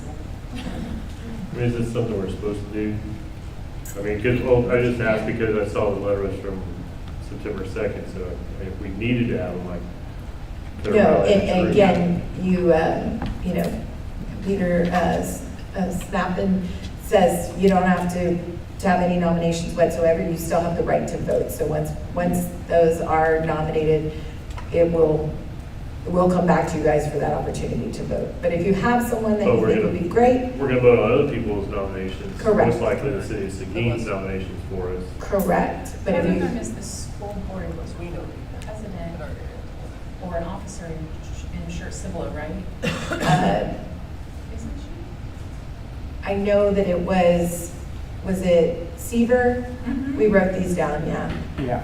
And, Seaver and Levens. no, not. Oh, I'm sorry. Stevens has 3 years. Oh, it's Seaver and Sylvius. Sylvius, yes. It's their 2 positions. So again, if you have someone that you want to nominate, that's all you have to do tonight. But if you have no nominations, it's okay to say we have no nominations. And when we vote, our vote carries only the weight of the. Only the weight Right, of our vote we're allowed, our whatever. 314, we get Whatever. 314 votes out of 5,000. 6% or whatever. Yeah. Okay. And that's Is there based on somebody what you our, want to nominate or somebody I'm you just know would be understanding the interested? process. Okay.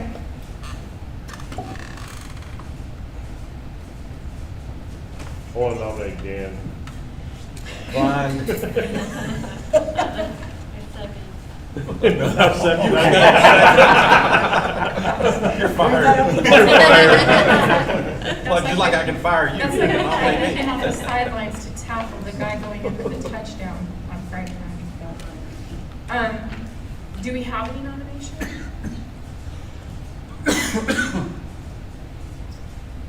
We can. What about the guy that wrote us a letter? That was free. I think that was for Tasby. That was. No, he wrote us a letter about the appraisal district. Did y'all not get one? No, wasn't that, that was just him saying what had to be done. Wasn't that letter? The one that was from Peter is in the. No, board this is letter. Al. Al Burns. He's very passionate about, y'all, am I the only one that got that? No, we got it. But Okay. He wasn't asking for the spot. No, he's not asking for a spot, but he's very passionate about the appraisal district and what they're spending their money on. So should we nominate him? Should we give him the opportunity? I don't know. I don't have an issue with that if you want to nominate. Just make sure you've got his name right. I don't, As long as you have the contact information, because we do have to send them the application to verify that they're eligible, and they have to send their information in by a certain timeline. Probably not. Probably, I'm just throwing it out there, just me being me, that's all this is. I mean, I'm not opposed to it, honestly, if he was passionate enough to Just send send that 2 letter. emails, in that much detail. Yeah, I mean, he might not know that that opportunity is available, so. can't we nominate somebody without them knowing about it? We can, they don't have to accept the nomination, so they just wouldn't fill out the form.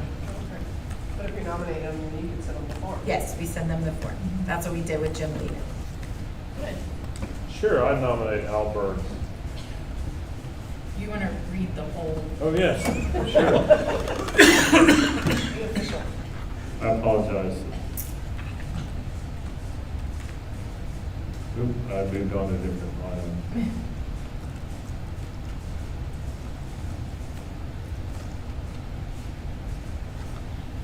It's letter I under the action sheet. Yeah, it's cheaters and Zoom. I move to approve the nomination of Al Burns for the Quality Appraisal District Board of Directors. I'll second that. All those in favor? All right, that motion's going to carry 5-0.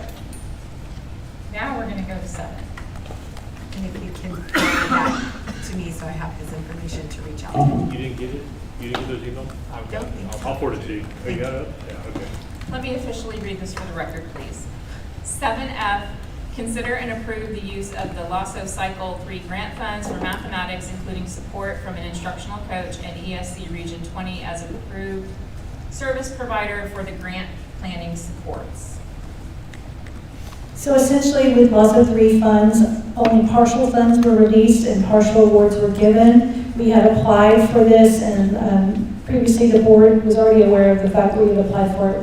The education agency came through and said, congratulations, we decided to award you the second part for math. So they've awarded us an additional $147,000. $70,000 would go to a service provider, which we would choose Region 20. That's who we've been partnering with all this time. And the other $70,000 goes locally to do multiple things. A portion of it would be to continue the funding of the instructional coaches, but another portion of it would be for instructional materials. So our instructional materials budget right now is very healthy, the healthiest it's been, and it just gives us more opportunities for providing supplemental resources for our teachers and also training for our teachers. So it helps us to bring in the resident experts and for them to work with those individuals as well. So just needs board approval because it is a $70,000 cost for the service provider, and the additional $70,000 we are not going to spend all in one lump sum. We would spend it for various things that the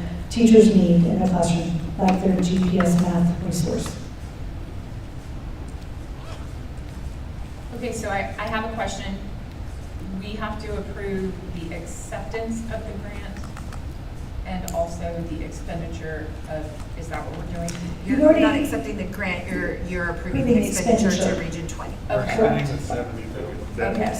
good, that was gonna be my question, 'cause I don't see the proposal for the 70 and not the other 70. The other 70 we covered a while back.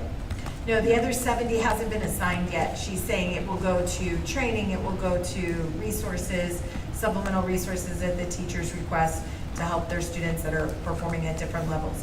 So unless those go over the 50,000, you won't specifically see those expenditures, but if they do, yes, they'll come back to you.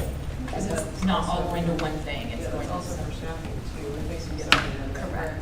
It can be for staffing, yes. Yes, one of the few grants that we can actually use on compensation. Any questions, comments?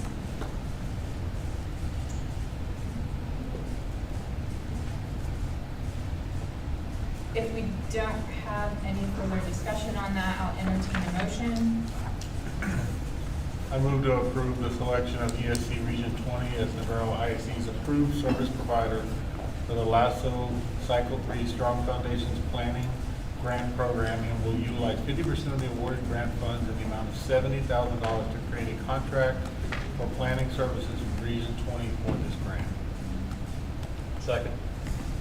All right, the motion was made by Clint and second by Dan. Any further discussion? All right, all those in favor? And that motion is also going to carry 5-0. Thank you. Thank you. All right, we are moving into discussion items. Hold on, I'm moving this. Okay. We're moving into discussion items, and we're going to start with 8A, information regarding transportation and SB 546. Good evening, school board members. Dr. Epley, Madam President. I am here today to present information regarding Senate Bill 546. This is just information. There is no action being requested of the board today. This is purely information. Do you know how to work this? I've never seen one like this. I'm sorry. Before we have a repeat earlier. Do I just do up? Okay. Point up and hit the up. I apologize. Thank you. So Senate Bill 546. What this does is this changes. I had to learn to point up. There you go. This changed the previous requirement. Oh, no, up goes back, y'all. Gotta press down. So 546. And so what this does is this changed previous legislation as it related to 3-point seatbelts and school buses. What they have changed is that regardless of model year, all school buses are to be equipped with 3-point seatbelts. So additionally, what they've mandated is that we come to you, transportation professionals, and present to our school boards the status of our fleet. What we are also going to be required to do as a school board is then present that to TEA. We do not have the platform yet on how they want that presented. Nor do we know if any funding will be provided once they get all of the information from the 1,200 school districts in the state of Texas. So this, again, this piece is just to meet that first part of the mandate. So by January 2027, TEA is then to have all of this collective data and present that to the 90th legislative session. And that's going to be, again, projected cost, the number of seats, and all of that information with an implementation of by September 1st, 2029, all school buses on the road would have 3-point seatbelts. Now,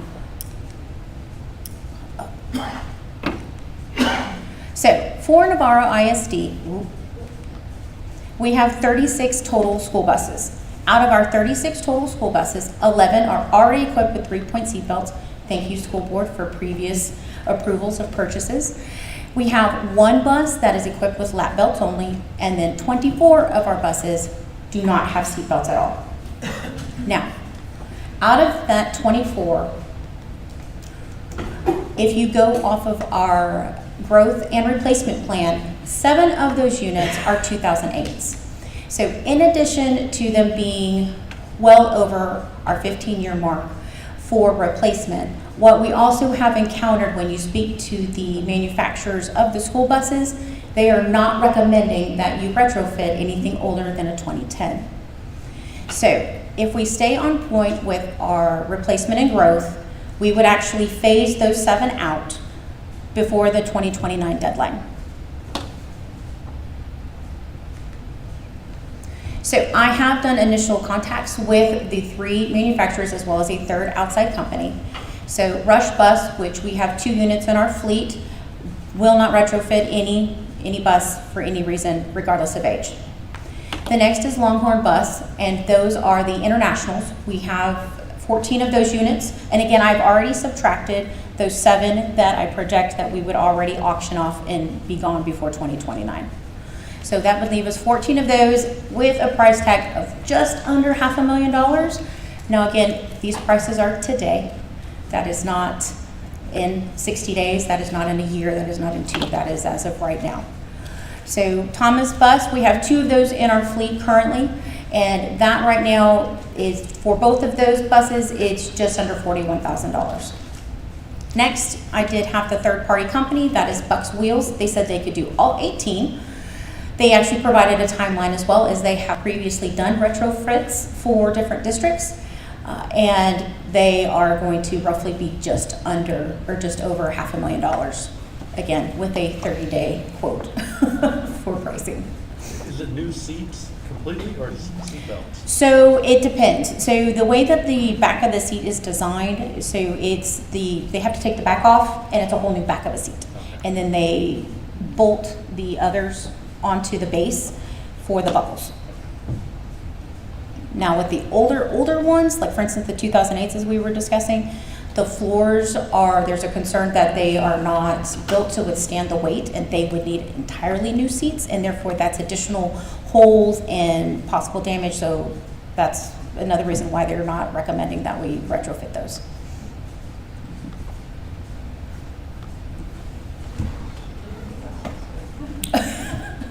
We are currently, again, so as I said, we are on point with our replacement and growth. So back in December, you all may remember I brought forth the purchase of 4 buses, which you all approved.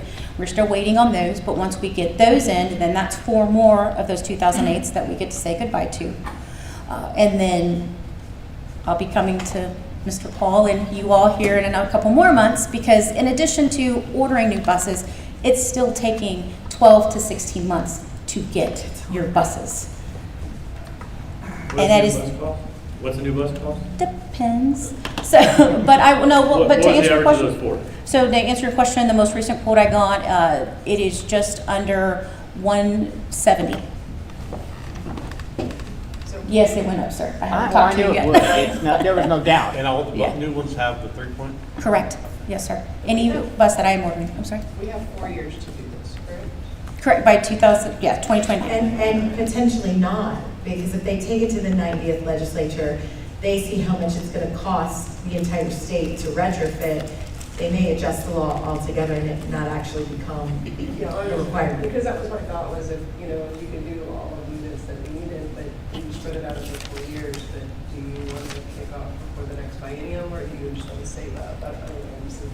The other conversation that Brittany and I had was when everyone in the state is trying to get them retrofitted, what will be your timeline? Will we be in a situation of they can't get the materials, you can't meet the deadline anyway because we can't, and then we can't have our fleet off the road to be retrofitted. I mean, even in the summer, we're utilizing our fleet. So it's a matter of timing that out and bringing them out, and you saw kind of the timeline. Some are willing to give a timeline, some, so how that all works, I think. And I think that's where Brittany and I really had the reminder that at this point in time, they're just collecting data. Yes. And so we do have the time as we see this develop, but I think it will be an awakening for the legislature to see the cost and the timeline for retrofitting all of these buses across the Does this state. list include like the activity buses, the smaller ones? It is only for the yellow fleet. Only for the yellow fleet? And the law only pertains to yellow That fleet. was going to be my question. Yes, sir. So you're just fulfilling a compliance piece right now? Yes, ma'am. Correct. Thank you for being here and doing that. Yes. Yes, no decisions today. No decisions today. Thank you. Thank you. Thank you. Okay, our 8B discussion is the Tex EdCon update. And I wanted to thank Dr. Gosh for accepting our nomination and representing us at the delegation. She did that in Houston, I think September 13th. And just to point out, and we all know this, but there's so much more of our time devoted to what we do in these roles. And so we're just appreciative that you took a Saturday away from your family and your other plans and represented the district and the school board there at that. So if there's anything from that you wanted to share, you could if you didn't, but I just wanted to make sure that we thanked you for taking care of that for us. Yeah, we didn't do much as delegates this year. We changed some bylaws and that was really it. So nothing to share out that pertains to anybody or anything statewide. Okay, then we'll move on to 8C. Just a quick discussion and on if our board goals have been addressed or completed. Yeah, so we met, the 3 of us met, and I think we probably want to, I don't know if this will be part of what we talk about next week, but definitely at the next board meeting, I think. So we kind of went over, our purpose for this, and we examined several different groups, or several different measurement tools, and we found some actually that I believe came from out of state, and we were like, hey, this is a really good idea. So came up with which we will present the documents to everybody, but we're aligning our measurement scale to mirror what Dr. Epley has on hers, with it saying it's a completed item, significant progress, limited progress, or no progress. So we wanted to align that component of it. We also wanted to, one of the Board of Education's, I believe it was from New York, actually had a timeline for specifically stating how the board would go about doing their evaluation. And so we kind of adapted that for our own purposes, so which makes it like a quarterly, similar to Dr. Epley's as well, where in the fall, we actually define an annual objective that we as a board want to meet and set those with measurable targets. Then in the winter, we conduct a mid-year formative assessment of how we're working towards that goal. Then in the spring, we as individual trustees actually complete our own self-evaluations as to how we individually feel like we have done towards meeting those goals for the board. Then the board will finalize the superintendent evaluation, review that against district data. And then during the summer, we would actually hold a workshop again with the superintendent to review all the results of how we are evaluating ourselves and setting those professional goals and establishing what our goal will be for the following year. And then you repeat that cycle, and then in the fall, you kind of repeat that overall. There's 4 different areas. One is governance and leadership, with goals obviously being to ensure meetings are conducted efficiently and effectively, provide training and mentoring for new board members, support superintendent's priorities through aligned board action, and demonstrate ethical leadership in all decisions. And we provided some tools with that. Second one is community engagement and trust building. We try to, incorporate that where we are not only engaged in the community, but we're actually building trust amongst our community that we are working, not only for the betterment of our students, but for the betterment of the overall, advocating for funding and resources, strengthening our communication and collaboration, our strong commitment to academic excellence by monitoring key student outcomes, celebrating and advocating for co-curricular and extracurricular activities, and supporting the pursuit of district distinctions and recognition. And then the final area is in master planning and strategy for district preparedness, with our goals being focused on financial preparedness through timely adoptions and balanced budgets, district planning and decision making, and then prioritize safety and security of our students and our faculty. Along with that, we actually created a summary, a summary rubric that we can utilize as well. So took a couple hours and came up with the documents, and so we really just needed to kind of talk through it a little bit, present some of it, and then we'll provide the documents to Dr. Epley, and then we can disseminate them to everybody before our team of 8 training and kind of work through that process, and then I guess we can formally adopt in October. That sounds like a lot of work, so thank you guys for that. And I'm really excited to see the metrics and the measurements and have our own goals that we're working on that can be measured and transparent.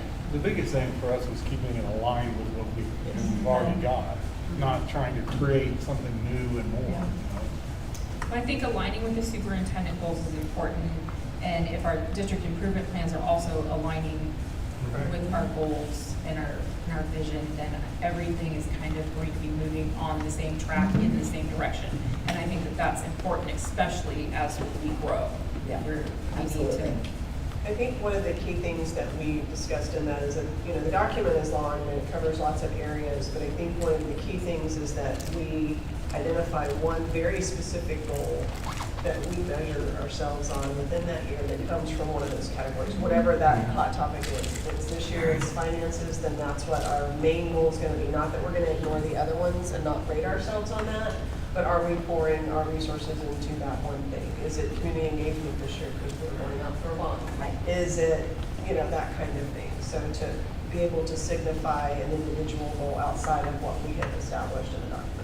I think you guys are pretty strategic on that. That's the point of the quarterly, so you can discuss that and decide where you're going to move forward versus, okay, everybody's just going to look at the same thing every year. It doesn't really benefit at all.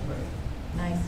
All right, well, we look forward to seeing the completion of that. Thank you guys for, again, spending time that most people aren't aware that we do this beyond the 3rd Monday of every month. whatever 4th this month, so, yeah.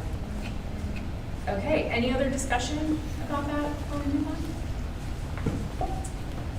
All right, we are going to move on to discussion 8D, talking about SB 10, the display of the 10 Commandments. And this is just on here basically so that we can just have a conversation among ourselves about it, because there's a lot of chatter out in the community about it, and a lot of misinformation, and not because of a lack of communication from the district, because I think Chelsea's done a great job of getting information out in every way possible, so that the community understands that we're in compliance with a state statute. It's not that we are the only ones doing this, because we're not. And I think one of the other things people have a misconception about is we only are complying with it insofar as what is donated to us. We are not expending any district money getting the 10 Commandments and putting them anywhere in the school district. They're being brought in. So I'm just going to kind of open the floor up so we can have this discussion and talk about maybe the things that we've heard or dispel any information, and then Dr. Epley or Chelsea can join in on anything that we might be missing also. So, well, I know while we were at TASB, we were at one of the events that I was with Dr. Epley, I mentioned that I'd like to kind of put this on here just because the chatter has been so much. And I feel like sometimes, you know, we see social media and there's so many things that people comment on about what goes on in the district. And, you know, sometimes I feel like people don't feel like that their voices are being heard, and that we're not listening to what they're saying. And I think this is a highly controversial issue. And the fact that we have displayed them does not necessarily mean that any one of the board members or anyone in the district necessarily does or does not agree with, you know, that piece. I know there's been lots of chatter around, well, if we're going to hang that, why are we not hanging, you know, other religiously affiliated items? And, you know, if our legislators come out with a law that says I need to do that, then my personal feel is that as a district we need to do that. And I know that Dan Patrick has come out and, you know, been very explicit in terms of holding districts accountable if they are donated and we refuse to do it. And I know since I actually asked for this to be put on, I think a lawsuit came out a couple of days later. 11 more school districts. Yeah, so I think there's going to be, and I know there has been some chatter online as well, why didn't Navarro join, you know, that effort? That's not really, me personally speaking, as myself and a board member, that's not something I would want to do, because then we're expending district funds on a process that I do firmly believe is going to kind of work itself out. I did have, and I think this is just one question a lot of people have, you know, and I know that Chelsea has done a good job, and I know Dr. Epley put stuff out about, you know, what would happen in these instances. But I think it's important for people to understand that if children ask about that we have instructed our teachers, and that we have told our teachers, you know, we are not going to teach to that. If students ask about it, I believe what we're saying is go ask your mom and dad. You know, and so I felt like that we needed to address the elephant on social media in some form or aspect, and so that's kind of those are my thoughts on it, and that's why I asked for this to be put on there. I do want to highlight a couple of things that were said. We have only received, unless anyone here is going to tell me you got some today, but we only received 30 copies of donated posters. These are very specifically posters that have to meet the guidelines and the requirements that the state has set forth at each of our campuses. And that has not changed since we made the announcement. And we created a process for that, for displaying them based on receiving those, but we have not received any additional posters up until this point. Yes, there is another lawsuit that was filed against 3 school districts, and that's, I think, also a misconception. People think the districts are joining the lawsuit. The district has filed a lawsuit against the state. What has happened is parents have filed against the district, and the district then has to defend themselves The law specifically says that the Attorney General of Texas will defend school districts who are sued over posting the Ten Commandments by law. So I do think that it's important for our parents to know if they're saying, I don't understand why Navarro's not joining a lawsuit, someone would need to sue us for that to take place. Certainly it is. When you have not encouraged. Yeah. But again, I would go back to the law, which is what we are doing, which is following the law. And I would personally contact Dan Patrick or the Attorney General, and I would say, okay, you per the law, you're defending us, right? And I have encouraged, we've only had 3 parents reach out to me with very strong opinions about this or questions, and I have directed them to the lawmakers. When you ask a question about this and why is it implemented or how is it being implemented and why was that the case, those questions are to be answered by the people who created the law. And so I would recommend anyone who has an opinion about it, pro or con, talk to the lawmakers who did agree to this law. We are in compliance with the law until it is proven unconstitutional. That is the goal of these 2 separate lawsuits that have named, I believe now it's 14 in the first lawsuit and 11 in the second, school districts, to take it to the 5th Circuit Court. For parents who are concerned, I would tell you historically, Louisiana passed the same law and the 5th Circuit shot it down as unconstitutional. We have the same 5th Circuit Court for Texas.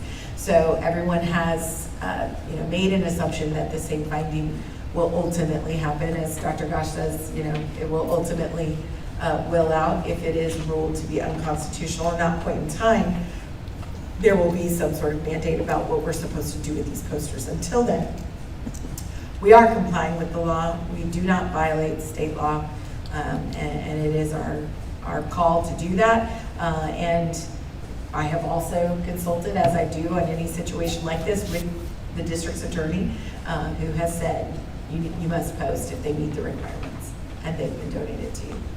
So that's where we're at. I think to Dr. Gosh's point about the finances and the funding, we're trying to grow.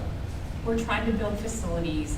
We're trying to educate our students. That's where our focus is. And I think the fiscally responsible part of that is this is a fight between the state and the federal government. We're just caught in the middle of it. They need to work this out. And quite frankly, leave us out of it. Also, parents that are asking, and I've read some of the comments that Dr. Epley got, and there's some questions in there about, well, what about my rights as a parent, to have my kids exposed to this? Governor Abbott in this last legislature have really pushed a lot of things under the cloud of parents' rights. So to Dr. Epley's point, go talk to the lawmakers if you have questions, because this kind of feels like they're talking out of both sides of their mouth. They are talking about parents' rights in certain aspects, but then parents' rights are feeling violated by having their children exposed to religious tenets that they don't agree with. So yes, and if anybody out there is listening and they don't know who their representative is, we will gladly direct you to where you need to address that. But yes, we're going to comply with the law because that's what we do. That's the example that we set for our students. And so I think, I'm glad Dr. Gosh wanted to put this on the agenda. I think that we need to take a stand on the fact that we're going to comply with the law because that's what Navarro Panthers do. And then direct people to the people who can actually do something about it because it's not us. Any other discussion about I it? would just encourage anybody listening, do it civilly. Yes, of course. Whether it's, that's just my encouragement. The comments on socials, I don't know what you're getting, but whatever it is, People are Just do passionate it. about it and they forget I that there's understand humans on the passion, other side. but name calling and Yeah. stuff like that's Unnecessary. unnecessary. I agree. Okay, if we have nothing further to discuss on that, then we're going to move into the superintendent's report. We have, if you haven't looked, you can look and see the enrollment, the calendar of events. And then on the collaborative vision, is there anything in there that you want to specifically point out, just briefly? I for do us? want to briefly, because I know that that you absolutely can read, and we will get everything ready to go out to our community. But I did want to talk about that alignment that you just mentioned. If you will notice, we have made a change in the way that we organized the Panther Progress. We have organized it with the superintendent board goals so that those sections showcase, and in this first quarter, it is about executing a plan and creating a plan. Going forward, those next quarters will be, where are we in the plan? Is it working? Are we pivoting because it's not working? Did we make some changes to the plan? How are we progressing? But I am very proud of the work that's been put into this. I will tell you personally, I have never worked for a district that is as transparent with our community, with our board, with our parents about what we are doing. And I do encourage that everyone look, because this isn't, yes, when we started, we talked about tell your story, right? If you don't tell your story, someone else will. So let's highlight what we're doing great. What we have done with the superintendent board goals and the Panther Progress now is to be transparent, not just about the great things we're doing, but where we see problems, what we specifically are doing to address those problems, and how we're enlisting the support of training, feedback from stakeholders, how we're addressing our survey data, what plans we're doing to respond in those areas where we know that we are not seeing the results we want. And so I know that was a shift for some of the staff because they're used to, we create things to celebrate, right? And being able to say, we're 100% going to celebrate, but we're also going to acknowledge where we need to improve and how we are going about that. And I think ultimately the respect for this district and using this as a recruiting tool, if I'm starting out in the industry and I know that this industry has its challenges now, it's not the industry I entered in 28 years ago, I'm looking for a district that spells out what they're doing great, what they're working on, how they're supporting teachers, how they're helping to grow kids, how they're addressing a huge surge in growth. I mean, we saw over 300 new students this year, and we're not even in October yet. So I'm very proud of the approach we've taken. I hope it is a great tool for our community. It's a great talking point for our employees. And ultimately, it's a great tool for you guys to evaluate how our progress is going and help us to achieve those goals and set new ones. I think having it laid out like this will, one, it will better assist us in when we're doing superintendent assessment, to the point that you made about our own board goals and assessment. I think that'll help with that too. And I noticed on the Friday memo with the words are gone. Yes. The updates from each Yes, of the campuses. department updates or Thank campus you. updates, yeah. That you guys also aligned most of the stuff that you had in those updates along with the goals and the vision. Yeah. So I think that it's creating a tool that will make our assessment of the district and of each other a lot easier to accomplish instead of being this very burdensome data gathering thing. We're continually getting the data that is fresh, and so. And we're I like that. merging, you know, I think that was kind of the challenge, right? Like, okay, but our audience is the school board, but our audience is also our parents and our community and our staff. And I said, it doesn't have to be different. That's what makes Navarro a special place, is we're not gonna say, this is the messaging for this group and this is the messaging for this group. This is who we are as a district, and we want everyone to be a part of it. We want everyone to see where we are shining and where we're reaching our goals, and we want them to see how we are head on owning and addressing where we have to improve. And like I said, I don't know that I've ever worked for a district that is willing to be that brave. And I think that is what is going to make us stand out as we grow. Because what made us stand out before was a uniqueness of being small and being, this very special place. I don't want to lose that, but we can't be small anymore.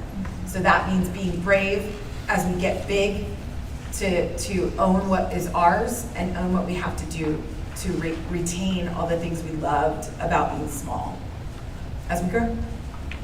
So I'm excited about it. I hope you enjoy reading it. I hope you will mark it up, ask questions. I hope as board members you will use it as a tool to say, I read that this is where we are with keyboarding right now. We pulled our first data with keyboarding and our elementary students learning to keyboard, so that they are much more successful in doing the online testing where they have to type. But I want to ask this question next quarter, and really allowing this to be a great tool for the conversations and questions of staff as we prepare to bring you our second quarter progress. Well, I can't speak for anybody who's been on the board longer than 4 years, but I know that the implementation of this is the first time since I've been on that we had the ability to have so much data at our own fingertips. So I appreciate that. And I'd like to say I appreciate this because this is one of my questions that was going to be on the campus improvement, the plan thing that we had to approve. Right. In there, it just said we were going to do stay interviews. And we've been saying we're going to do stay interviews for a while, but here it actually says we're going to conduct 50% by February. And that's what I was, That's what you're hoping to see in that absolutely. plan. So thank you Right. for that. Thank you. Right. That feels like that's our word. And the alignment, but also those metrics of action plan, right? And how will we know we were successful because we did the measurement, we hit 50%, we hit 52%, or no, we hit only 39%. So what are we going to do to change that? What were the barriers of that, and the conversations that happened because of the metric? Yeah, thank you. Makes sense. Because we're reading them in isolation, really, and it's like, okay, yeah, because that was some of the same questions, and not thinking, oh, I need to go hunt down what that item is. And that's why I say I think it's partly that instrument is not articulating, because this instrument absolutely does.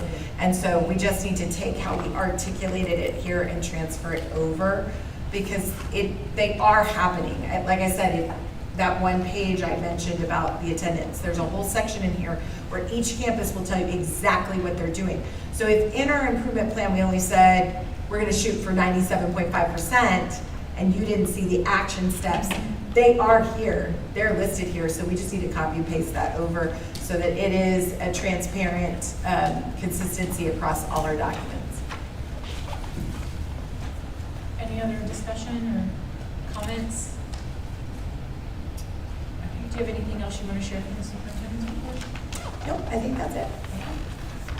All right, then we'll move on to 9B, the district financial reports.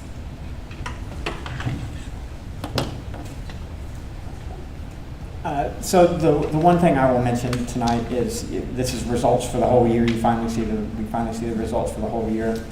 Basically, when you're looking at those financial statements, though, they're really on a cash flow basis right now. What I will tell you is I've been saying the state owes us a lot of money.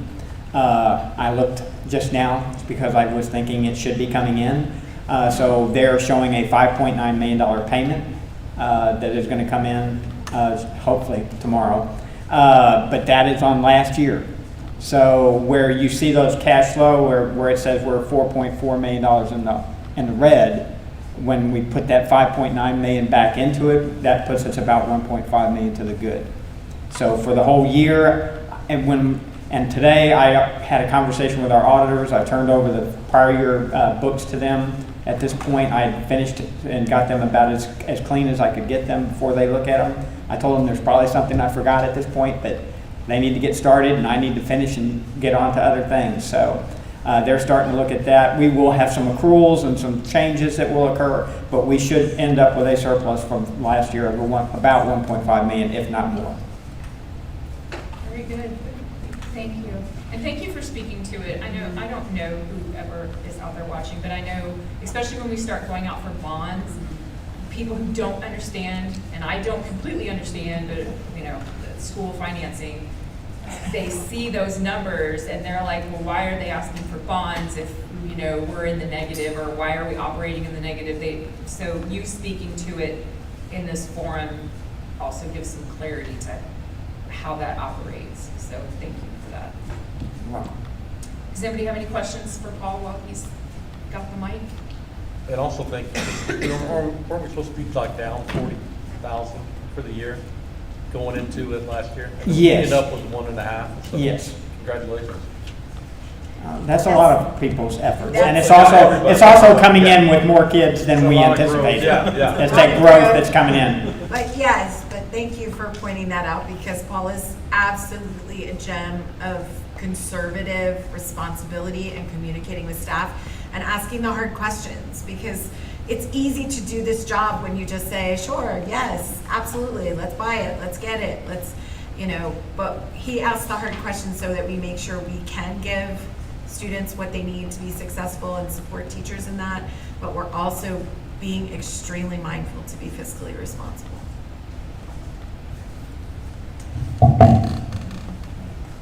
I'm looking at you. No, I had training with a lady the other day that told me I needed to go to your office and meet with you. Oh. Anytime. She gave me one job to do. Okay. I feel like I've said that. No, You're giving credit to somebody this is a practical joke I'm supposed to pull on and see if he notices it. That's all. Yeah. Oh, okay. She misses you. She misses. Oh God, I don't know. Deanne. Huh? Deanne. Oh, okay. Okay. Now I know who we're talking about. Yeah, she's a fun person, though. All right. Sorry, my Chromebook is dark because it says it's dark. Consent agenda. Thank you. Okay, so we are going to go into item 10, the consent agenda. Before we do that, I have a question. Did we have new legislation about our minutes? Can you explain that to me again? I feel like I've asked this before and I forgot the answer. So Ruth was wonderful to get clarification, and Mosh Gallegos ultimately sent us some. We don't have to post, again, you're not posting minutes that aren't approved. Okay. So, but they have to be up within 7 days once you do approve the minutes. Okay. I know I've asked you that before. I'm sorry I did not retain. No, it's, all the new laws, it's been quite daunting for sure. And we want to be compliant. Well, and it has to show how each of us voted, not just. Correct. It's different from what it used to be. It used to be 7-0 or whatever, but it Right. now says. And we have always had in our action sheet that space for her to mark specifically who voted what, so that helps her to write that down. So nice. Okay, so is there any discussion or questions for clarification on any of the items in the consent agenda? I have one on 10C, I'm 10D, so go first. the band. Okay, so 10C is consider and take possible action to purchase additional band instruments for the new high school campus split. Sure. So my question is kind of twofold. Number one is that going to fall under FF&E since it's going to be, can it fall under FF&E since it's moving over to the new campus? Yes, it is falling, we are paying for it with bond funds with FF&E for Okay, dollars. so this would be a typical purchase. Because where I'm coming from is we don't purchase a lot of athletic gear. Like, well, purchasing mouthpieces buying somebody's mouthpiece seems like they're going to use it and it's going to be their mouthpiece. So that's what's on the list. So I didn't. Well, because when you buy, okay, so let's I'm trying to understand the difference between athletics, FFA, and let's take a tuba. Okay. Sure. Oh, it's really expensive. Very expensive. Can we go to clarinet? Yes. Okay. Well, I had a saxophone, clarinet, and a French horn. Oh. French horns are expensive. But tuba, you've got 2 or 3 kids potentially playing the tuba different, so every one of them's going to have a mouthpiece. Sure. You're going to trade off, that kid's going to have that mouthpiece for that year, and then you can clean it and disinfect it, and it can go forward. So yes, there's some mouthpieces on there, but that's because largely we're buying those new instruments that are going with it. Yeah, so, and I guess that's because I'm coming from more of a policy situation is, why are we buying kids mouthpieces? You have to have the proper mouthpiece for that particular instrument. Sure. Yeah. No, but you have to have the proper helmet or the proper shoulder pads, you have to have the proper glove or the proper Which we bat. buy for the student. Some stuff. There's nothing bought in other sports. There's uniforms bought, but there's no softball bats, there's no. I've never not purchased the whole instrument. Okay, So- that's what I'm asking. This is No. me understanding. Yeah. You have to. In policy, so. Sure. Because, I mean, I come from a generation where I had to buy my own clarinet and all that. Well, let's go back. My daughter, okay, only because I'm a band parent, so, Sure. okay. When my daughter was playing, I had both of them go through. I had one play French horn. I bought her a French horn, okay? I did not buy her an expensive French horn, but I bought her a French horn that she used through high school. But the baritone that I can't remember if that's what it's called, but the marching instrument, the band provided. Okay, that was provided by the school, but her French horn that she practiced on, that was played you played the same way, same keying. That was something I bought. Now I could have rented one from the school because sometimes you rent instruments from the school. Mm-hmm. So when kids on a lot of those very expensive instruments, you rent them. I had a sister-in-law that happened to have a clarinet for my other daughter. I took that clarinet, had it all repadded, did all that, so it was a little expensive, but I could take that clarinet. So it depends on the instrument and how much it is and whether or not you can, but we either rent them to the kids, they can rent them. So we do have a rental policy. That's Yes, right, we that's do right, have a that's rental where I'm policy, going to. absolutely, yes. Okay, all right, so And I'm not a band this parent all anymore. I was a goes- band Yeah. kid, not a band parent anymore. Yeah, and this all goes back to the expansion of the new high school, Sure. right? So these purchases are truly because you're now going off-site. So you can't store everything Junior there high. and say, hey, Well- junior high kids are going to be using the same thing that the high school kids are, because we're all in the same place. We'd have to, stop midday and go transport that tuba across, which is not gonna happen. But that's the rationale behind this. Sure. We already brought you guys a purchasing list. I think what you're seeing here is a transfer to a new director who is trying to grow a program, who's also anticipating those growth needs. Just full transparency in my brain, I'm seeing with $149,000 for band, and I know that softball, you get a uniform. You They know what I still mean? have to rent the instrument, so Okay, they are all right, paying that- for it. That's where I was eventually getting to, so Yes. that's just where my brain was at, so. Right. Okay, cool. Can I ask a question about that doesn't really have anything to do with this, but if we, because we're Title I almost all the way through now, if we have students that are wanting to participate in that stuff, is that creating cost barriers? You or is have that a sliding situation- scale, so if you are free or reduced lunch, you'll have a smaller rental. Okay, I just want to make sure we're not creating cost barriers. for No, our students. and this is one thing I know Jason and I are on the same page with, having both been fine arts directors. You have to make sure there is a consistency there. So, if the district was ever to go to a second junior high, you can say, well, that junior high is okay with paying, $60 for a clarinet, but over here, they really can only afford $30. And that was happening in a previous district that I worked at. So we do work to have that consistency and that level. To your question, Joel, though, I think it is well worth the conversation, and I know that Coach Hill and I have started the conversation about when we order uniforms, how are those going out? How are they coming back?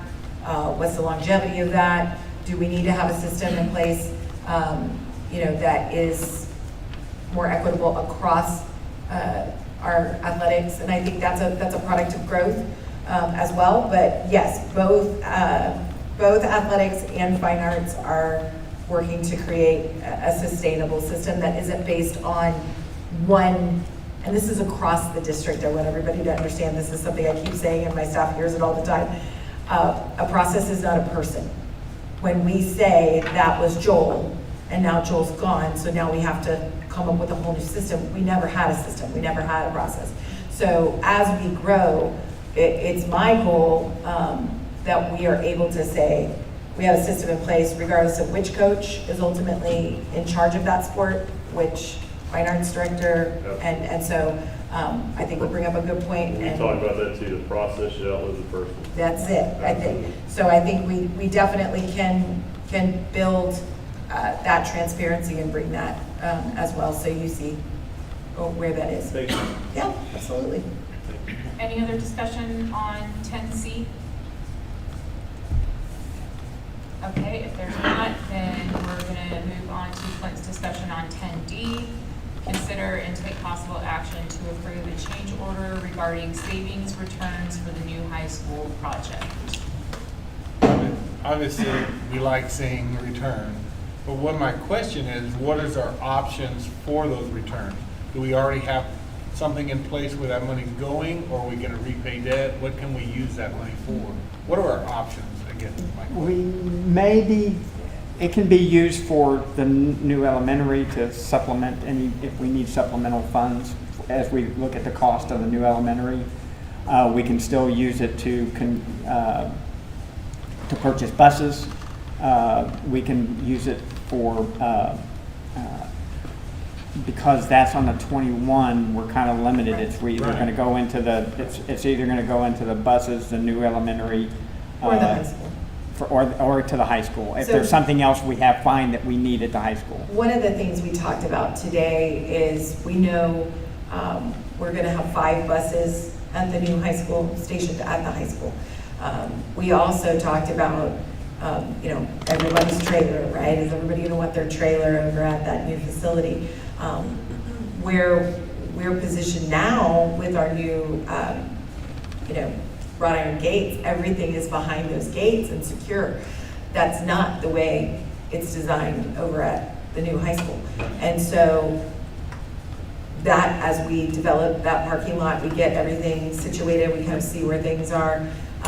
Is that setting up a secured, storage area over there for transportation vehicles, whether it be trailers or buses or maintenance equipment, things like that, that would absolutely fit within, it serving the high school. So that money coming back goes to anything bond related with 2021. As he says, buses was in that, so that's a great source for us to use that money as well.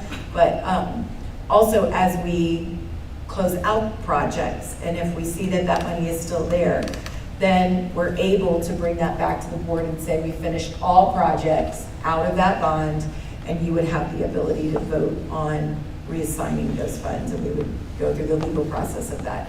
I don't think we're there yet. I think we're definitely going to need to get into that space and start to see the functionality of that space. Just a couple of weeks ago, I sat down with Melissa and said, I need some stanchions to corner off the media space and the cafeteria, because they don't have closing doors. So I think as we get bodies in there and teachers say, well, we need this or we need that, we will have those funds to pull from, because they all fit under the FF&E category. They fit under finishing out that high school. And then as he says, because your elementary was originally in that bond, you can shift over. So as we do the negotiation for building this school, if they're like, well, you really need this, or as we have learned in developing this high school, wow, we really need this, that's an extra cost to put in a drive to go up to a dock door or something like that. We would be able to pull those funds. The only other question I have is, do we have a time limit of when it would need to be used by? Is it just, I mean, There's no time limit on the funds. In fact, I don't want to go all nerdy on the accounting. There's some things I can do. There's some things I can, because it's, part of this was issued in 24 and things like that, there's a possibility I can even shift funds between 21 and what was the bonds that were issued in 21 that are now, and the bonds that were issued in 24, and basically use money that I set aside in 24 to finish the high school and take it from the 21 to get rid of those funds. But the only restriction on those funds at this point is I have to yield restrict what is allowed to earn on interest, because we've hit a 3-year limit. And once we hit that 3-year limit, I'm supposed to yield restrict those funds, which right now, the vast majority of those funds I have, in fact, like 98% of those dollars that are sitting there is in those state and local government securities, which are, those are exempt from the IRS arbitrage rules, which is what I have to worry about. So with, I've got like, I think there's like 12 million, 13 million still in those funds. And that allows me to earn whatever interest we earn there, we get to keep and use. It's not restricted, there's no yield restriction on it.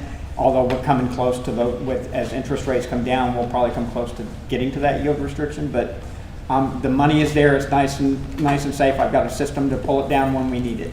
So we're good on that end, I think. And I would tell you that I already see opportunities where we have asphalt at elementary in certain areas. If we have enough in that return of savings to go concrete, On the new. Yes. I was looking at some of that as well, some of the drives for the bus drives and stuff. Right. It's gonna need to be concrete in the future. Correct. You stop a bus on asphalt for too Yeah, long. and I do know, the bus loop was already concrete, but not the pickup loop. And that was due to restricted, budget. But if we're getting money back on this, those are no-brainers, because we know what asphalt looks like in this climate and with the rain that we have here and the poor drainage. And it should be noted too that we've walked with several groups, as Dr. Epley mentioned.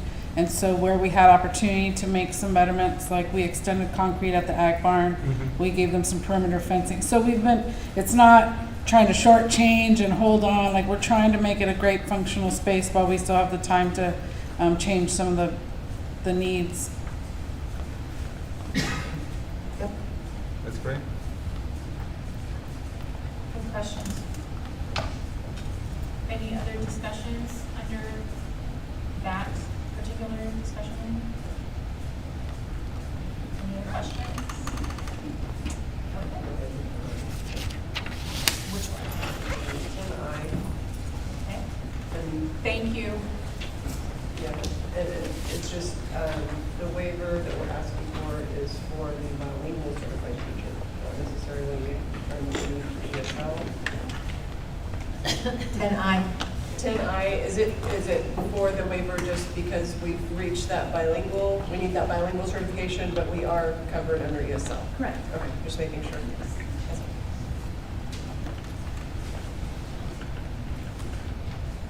Okay, anything else? So Donna's not here, so I'm gonna need someone else to make the motion on the consent agenda, please. I'll move to approve the consent agenda as presented. I'll second that. Okay. Is that legal? Did I say it right? Yes, you did. Yes. Thank you. Motion to accept the consent agenda was made by Joel and second by Clint. Any other discussion on that? No further discussion. All those in favor? Motion carries 5-0. And now we're on 11.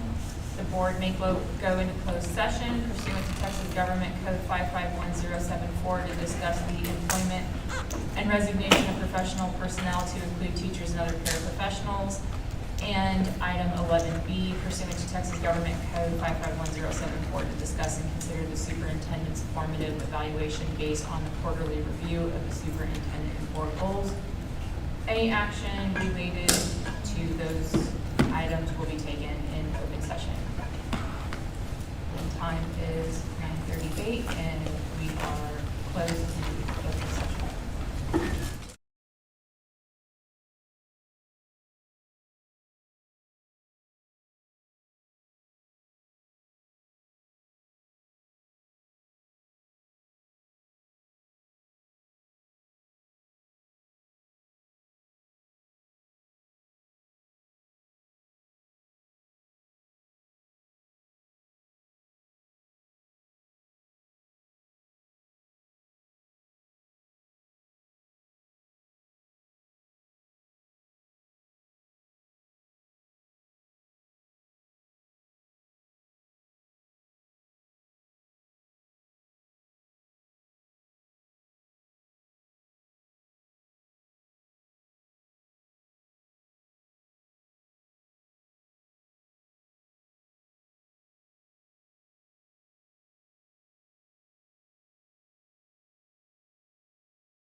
Okay, the time is 10:04 and we are going to reconvene in open session. Do I hear any motions?